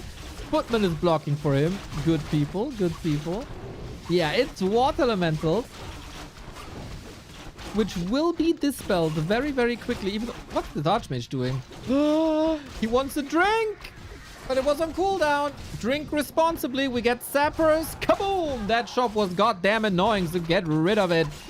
As we have access to 2 laboratories here surround. Oh, but the staff. Doesn't even need it. Dude, this is so unnecessarily close. Bro.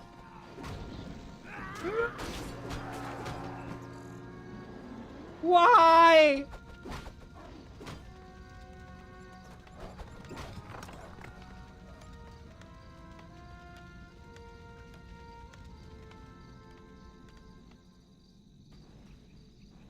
That's just rage bait.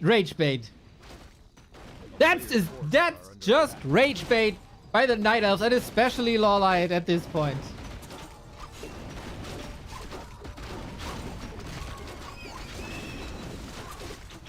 Mamma mia. Dude, LawLiet deserves to lose this now. It's entertaining. I feel something when I see this. That's good. That's good. Emotions are good. And we talked about how I'm The old part of the community got Forces are numb. under attack. Nope, not to this. Not to this. And Starbuck can come back. Okay. Good for us. More streaming time. Lajuk, thank you for the raid, mate. Good to see you streaming every day now.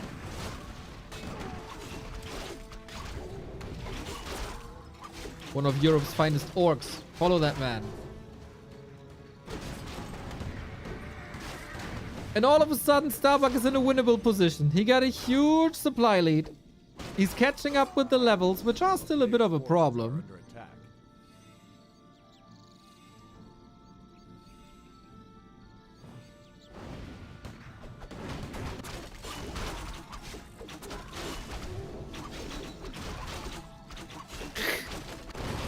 Fascinating.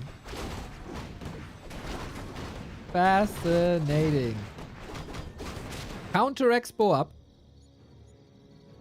Hit Lord Third. Now we're talking. The best, the most powerful Player's forces hero there is. The most beautiful hero there is. The best twerking hero there is.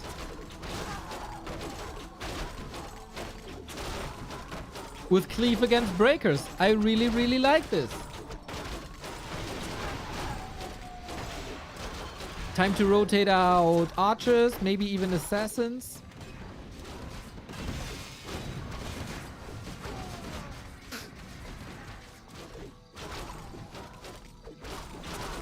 Need some help of the demon hunter here. Okay, give this man all the items. I want to see big cleaves. But yeah, this is looking a little desperate. There is no TP. We're not fighting at home. The Naga is surrounded. Lovely. And that's the staff on cooldown immediately.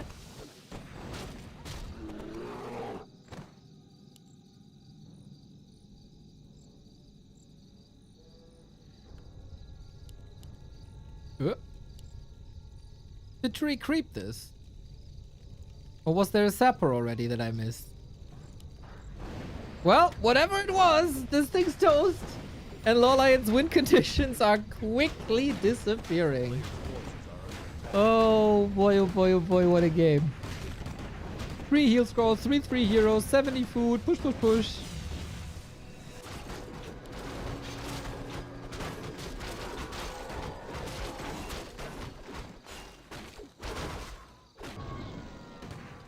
And it would be very fitting if we got another Demon Hunter kill here, to be fair. Naga, staff, ready.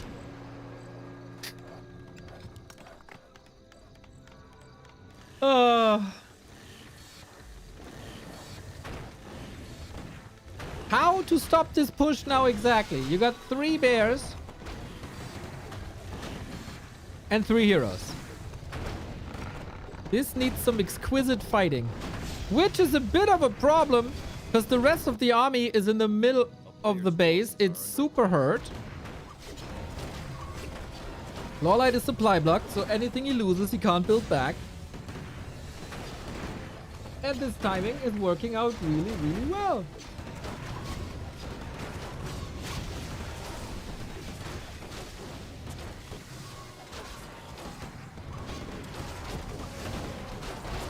Pit Lord, slow on the Pit Lord needs to be dispelled if possible. Problem is that there's poison on him. He's just melting, dude. He is just melting. Assassins are spreading their poison. We have way too little dispel. Pit Lord safe for a second. Mountain King standing tall. Invo potion at the ready. Yeah, no shenanigans Starbuck here. And that's game. We get another. A little bit of an encore here from the two, courtesy of LawLiet. So thank you, LawLiet, for some extra streaming time and another additional ad break for the people that they can circumvent with primes or regular subs or gifting subs to the community, of course. Mamma mia! That was not necessarily a game that Starbuck was supposed to win. But I'm here for it. More games are more good. Always. More games are more good.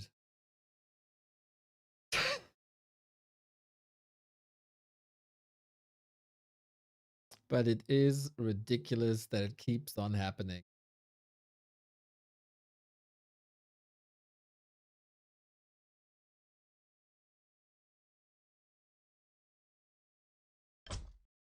Yeah, thank you, LawLiet. Thank you for the extra map.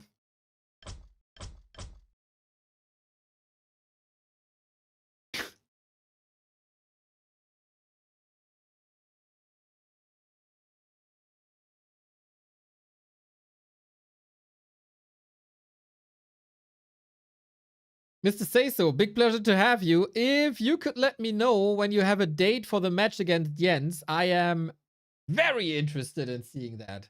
In general, big fan of your style currently on this patch. I watched quite a few of your replays. Getting a bit inspired, not gonna lie. Say So, I have to say, for the first time, Finrod has competition for the spot of my favorite undead.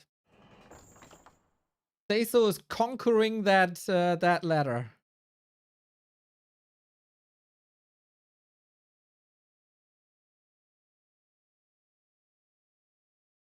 Someone says LawLiet is suffering from ping problems and is rejoining, but he's here.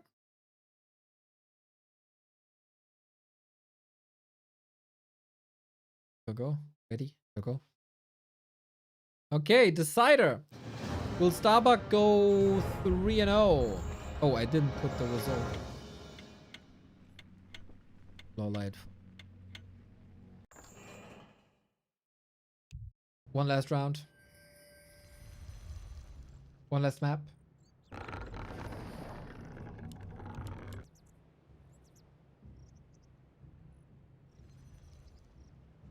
And off we go. Who wins the 6th round of L Cup? Starbuck, who just got a little invite. Pronounce Jens. Don't start this.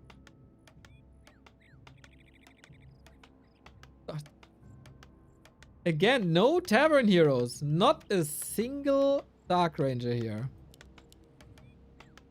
I'll leave you with the soothing sounds of a building human base. I'll be right back.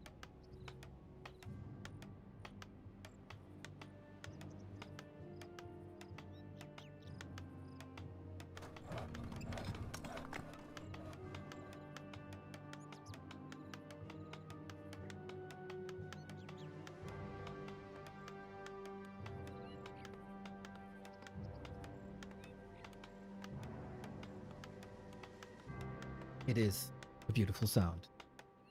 So, either Starbuck goes 3-0, or we have two players with 2-1. That would be Labby and Starbuck. LawLiet could be the only player with 0-3 if he loses this one. Otherwise, he's tied with FoCuS for rank 3.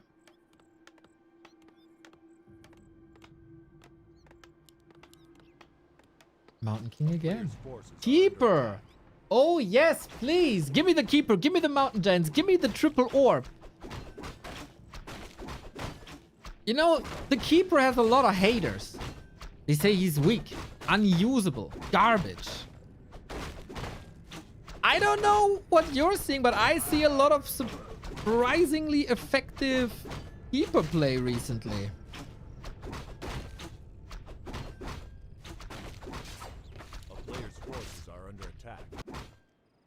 Up against the Mountain King here. Both will have great crowd control. Both will melt heroes if they unfold. Stormbolt, of course. On the other side, Entangle, triple orb. Starbuck must be aware of this. Question, expansion or not. We got 3 farms. And we stick with 3 farms for now. But here are the boys. Triple farm expansion against the Keeper. Fragile, of course. Could be an invite for LawLiet to follow up with hunts. A player's forces are But under attack. not too many Night Elves seem to be a fan of the hunt against the Mountain King. When people like me or the Dondolare are still big fans of that strat. Last hit. Easy. And now, who gets more kills? Please don't lose the keeper for nothing.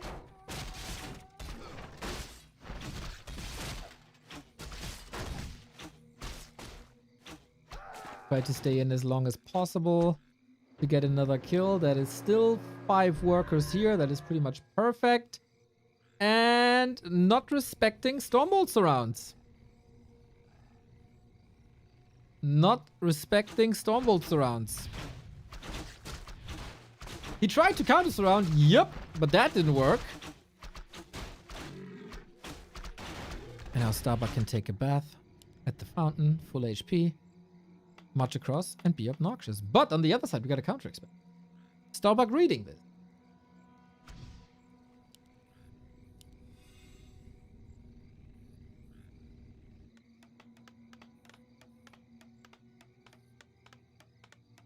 Playing this careful. Arcane Tower first. But yeah, this is usually what the Keeper is designed to do. Harass and delay expansions, buy time for your own expansion.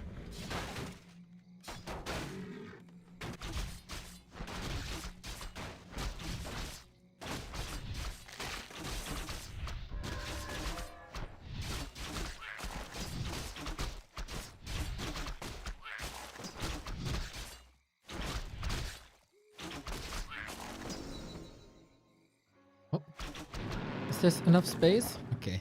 At least for archers, there is.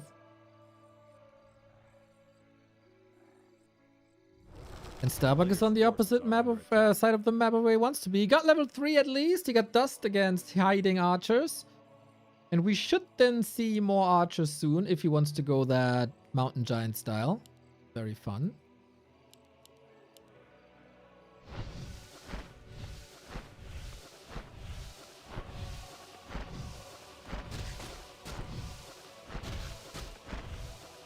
But there isn't much to accomplish. Starbuck tech at 530, super fast, super clean, no shenanigans, atypically defensive for his standards. Not moving out on the map, not willing to risk a town portal, not willing to overstep his value and run into level 2 entangles and treants. Basically not donating footmen away.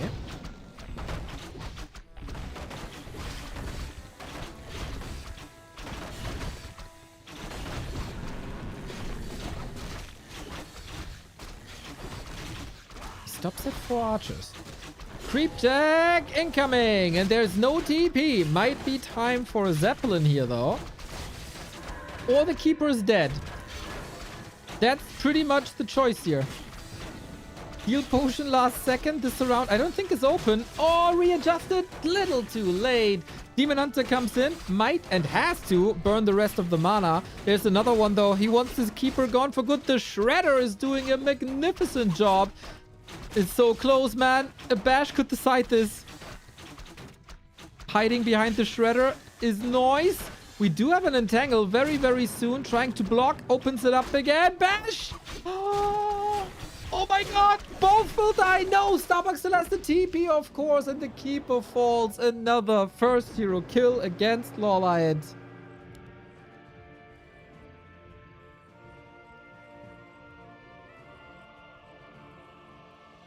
And why no Zeppelin? Am I missing something? Was there not enough resources? Zeppelin is always available when a Shredder is available, right? Or did I... I missed something here. Expo up, solo experience, Demon Hunter? Was he low gold? Didn't he have like 300 at the end?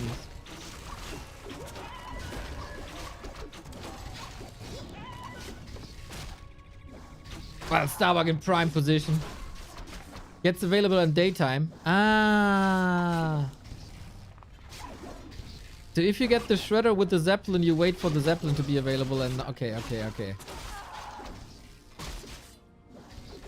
Yeah, I never used the laboratory in my life. I should still know this though. Yeah, I was saying prime position and stuff, right? But Demon Hunter is kind of running down this Mountain King. He can't hide. But then LawLiet can send something to the lab because the reveal is always available. Wait a minute. What a wacky game. I like it. I couldn't decide if I wanted to say love or like. So I just said both. Full focus on the Mountain King archers getting slaughtered. Blood mages here. And finally we get some air in this tournament.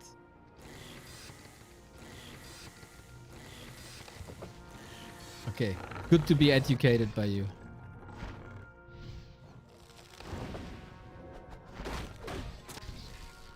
But somehow this Expo stayed up. Nice defense. And Mountain King lives as well. Starbuck isn't that rich though. Just started tier 3. He has 2 aviaries, right? But not a third. This kind of puts all my hopes for Mountain Giants at rest. Because they won't do anything here.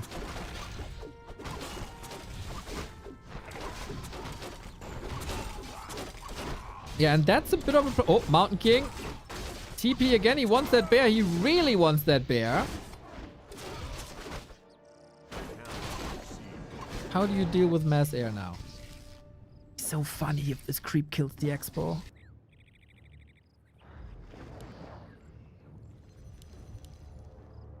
Hippos, huh? Hippos are talents. Can you get the necessary number out for talents? I think you should. It does require like 12 to 15 talent. But I think it's the better choice than Hippos.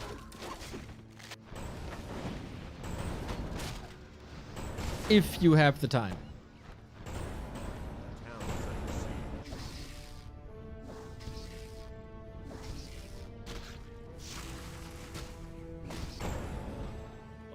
Forces are under attack.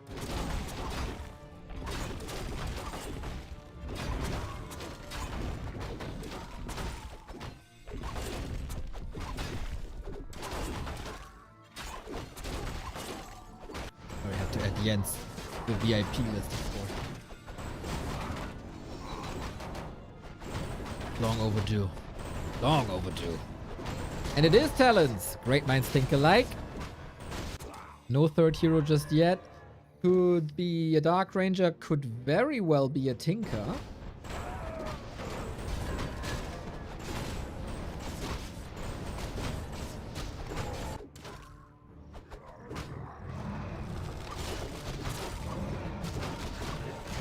Yeah, calm before the storm, everybody. Both are working on their ultimate armies.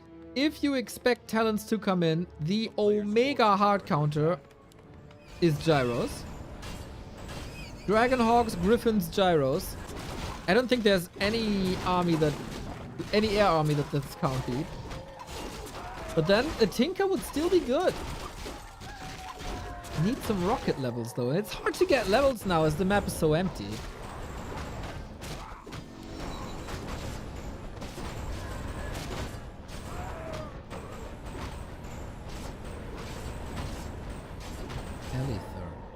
Forces are under attack. Cyclone almost up. Crow form Fairy Fire almost up.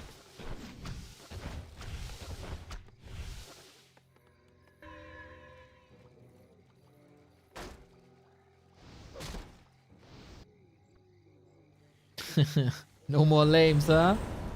I don't think lumber is a big issue. At the very, very, very least, he sees it now. It's only 5 talents. If he snipes them here... Ooh, that's a lot of progress wiped. But he's not confident.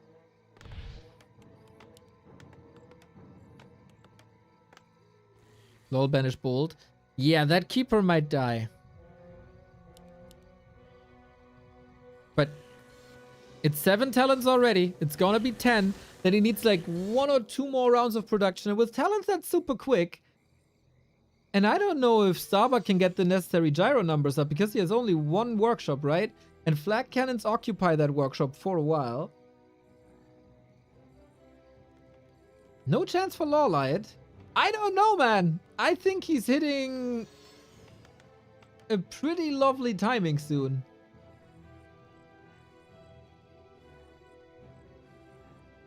If there's not enough gyros. Tinker in. Must be rockets. Didn't skill yet.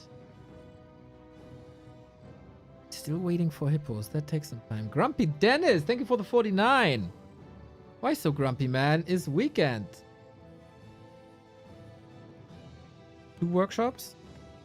Yeah, just finished. The second one just finished. A player's forces are under attack.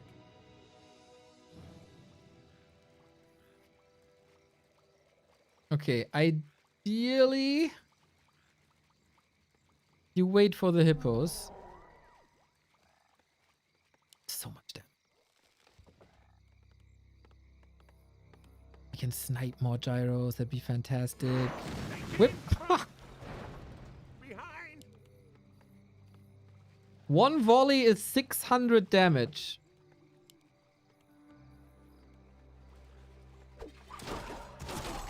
Without armor class included.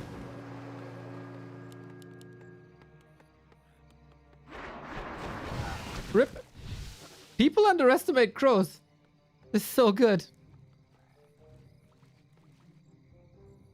And hippos pretty much as meat shield. Forces are under attack. And if they are free of shackles, they also do good damage. Oh, bad position. Rockets a bit early. Here come the gyros. Hippos around. Oh, I think these gyros, man, he lost a couple too many. If the shackles are on the hippos, that's totally fine. 2 armies here to spread the damage as you have so much of it. Blood Mage at 50%. Starbuck, huge supply deficit. Hawks are disappearing. Left-hand side has been cleaned up as well. LawLiet is in a very good spot. Crows are good. Crows are really good. And it's still 12 of them. Blood Mage almost deleted. Nice staff. Yeah. This over. This is so dead. Kaho was the first to display 15 talent push. And now you can land them and you can cycle and you can easy win. I love talents so much. Perfect. Dude, was this the same LawLiet that played the first 2 series? Perfect transition, perfect timing, perfect amount of units. Really, like if you wait a little longer and there's more and more gyros, this can all look different.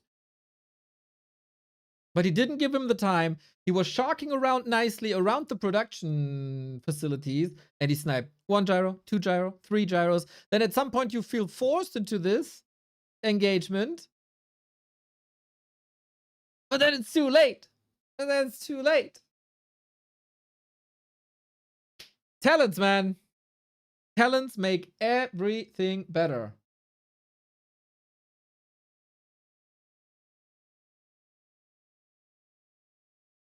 Cool game. Good to see LawLiet gets a win here. This doesn't change the outcome of the tournament. As, okay, this is not updated. Oh, maybe it is updated. If I log in. Yet. But Starbuck goes 2-1. Still the best map score, the best direct encounter. Starbuck number 1. Labby number 2. FoCuS number 3 and LawLiet number 4. That was the accurate distribution of player skill today across all games. It felt like LawLiet got a little better towards the end. And Starbuck maybe not at 120% anymore, as he surely was against Labby. This was IMO the most impressive performance here. How he ruffle-stomped Labby that series. Gotta puke! Thank you for the 19 month. And good to see that nobody leaves without a win. Couple of gifts here and there. surely a day with a lot of hero losses. Like a lot of hero losses. I missed the matches. Good thing there's VODs everywhere. You can just re-watch it. Ain't that perfect? I think it's pretty perfect. So fun day for sure. Very nice to see that L Cups are continuing. As I said this before in the beginning of the broadcast, I expected this to be a B Cup day.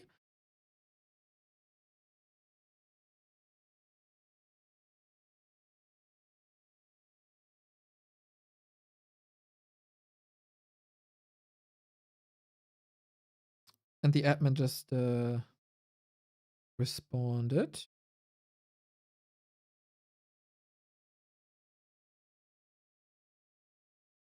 I thought this was a B Cup day and we got like Happy Cow in the first round, so I was quite hyped. But playoffs currently postponed. Maybe some scheduling issues here and there. Instead, we got the L Cup, which was nice. And hopefully we get more of this. That'd be nice. So I'll be there tomorrow. In 1 week, War3 Champions Wildcard Qualifier. Looking good. Next weekend, the close qualifier for War3 Champions. And then the week after, main event. Very much looking forward to the games of Starbuck, Jens, and all the others. But we haven't heard too much from our co-caster today. So let's see if he has any thoughts on the result. Hey! So we just had a 4-player tournament, right? Starbuck defeated LabyRinth, LawLiet, and FoCuS in a round-robin tournament. Is that a surprise to you? Any comments on that?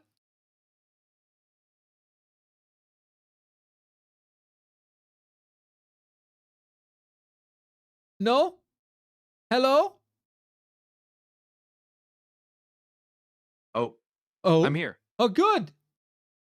Okay, did you understand my question? Yes, absolutely. You were asking if it's surprising that Starbuck beat those 3 players in that round robin? Exactly. And yeah, I got that. Okay, and you decided to not answer? No, I was just waiting for the right moment. Yes, it is a bit surprising. Starbuck is super strong, but beating those 3 is no joke. So definitely impressive. Alrighty, do you think it has to do with the fact that he plays human? It could definitely play a role. I mean, human is super versatile, and maybe he just outsmarted them in those games. But Starbuck's also known for being creative and catching people off guard. So it's probably a combo of both, you know? Dude, that's actually exactly what happened. Nice. Yeah, that sounds exactly like Starbuck. He's got those sneaky builds and crazy strategies. Always fun to watch. So it was revealed to us that Starbuck was drinking beer during the tournament. You think that had a positive influence as well? Maybe it helped him relax. Sometimes a little chill can help you play better, right? But hey, he's also super skilled, so maybe it was just a fun bonus. Maybe it was just a fun bonus. All right, thank you very much. Today's AI response is rather boring in comparison to yesterday. But, hey, you got some good calls there. What can we say? What can we say? But, of course, couldn't replace the other people that we got there. Yesterday was way too funny.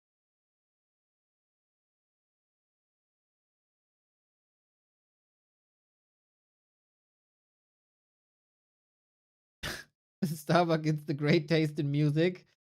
I question that. I question that. People, by the way, who are on my end of the music spectrum, emo, punk, etc. Ben Quad is freaking great. Listen to Ben Quad. Do nothing else but listen to Ben Quad. Where's Fountain of Mana Div C VOD? Bro, it's in the archives. But everybody knows that you won already because you're spreading it at every Discord.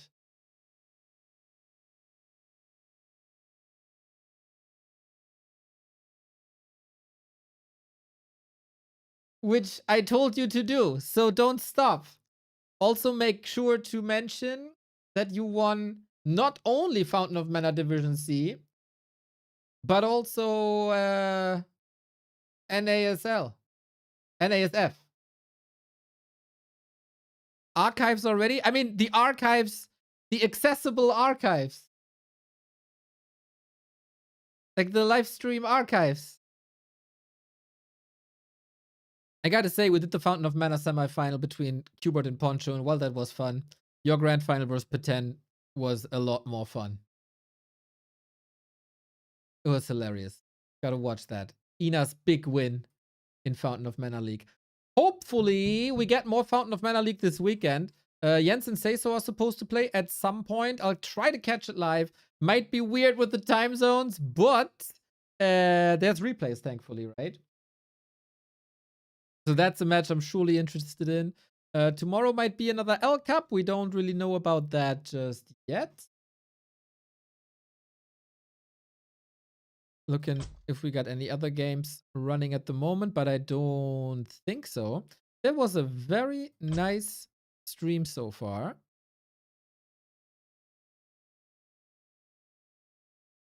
And I think we're cutting it a bit short today. As have a little community meeting later, some chores to run.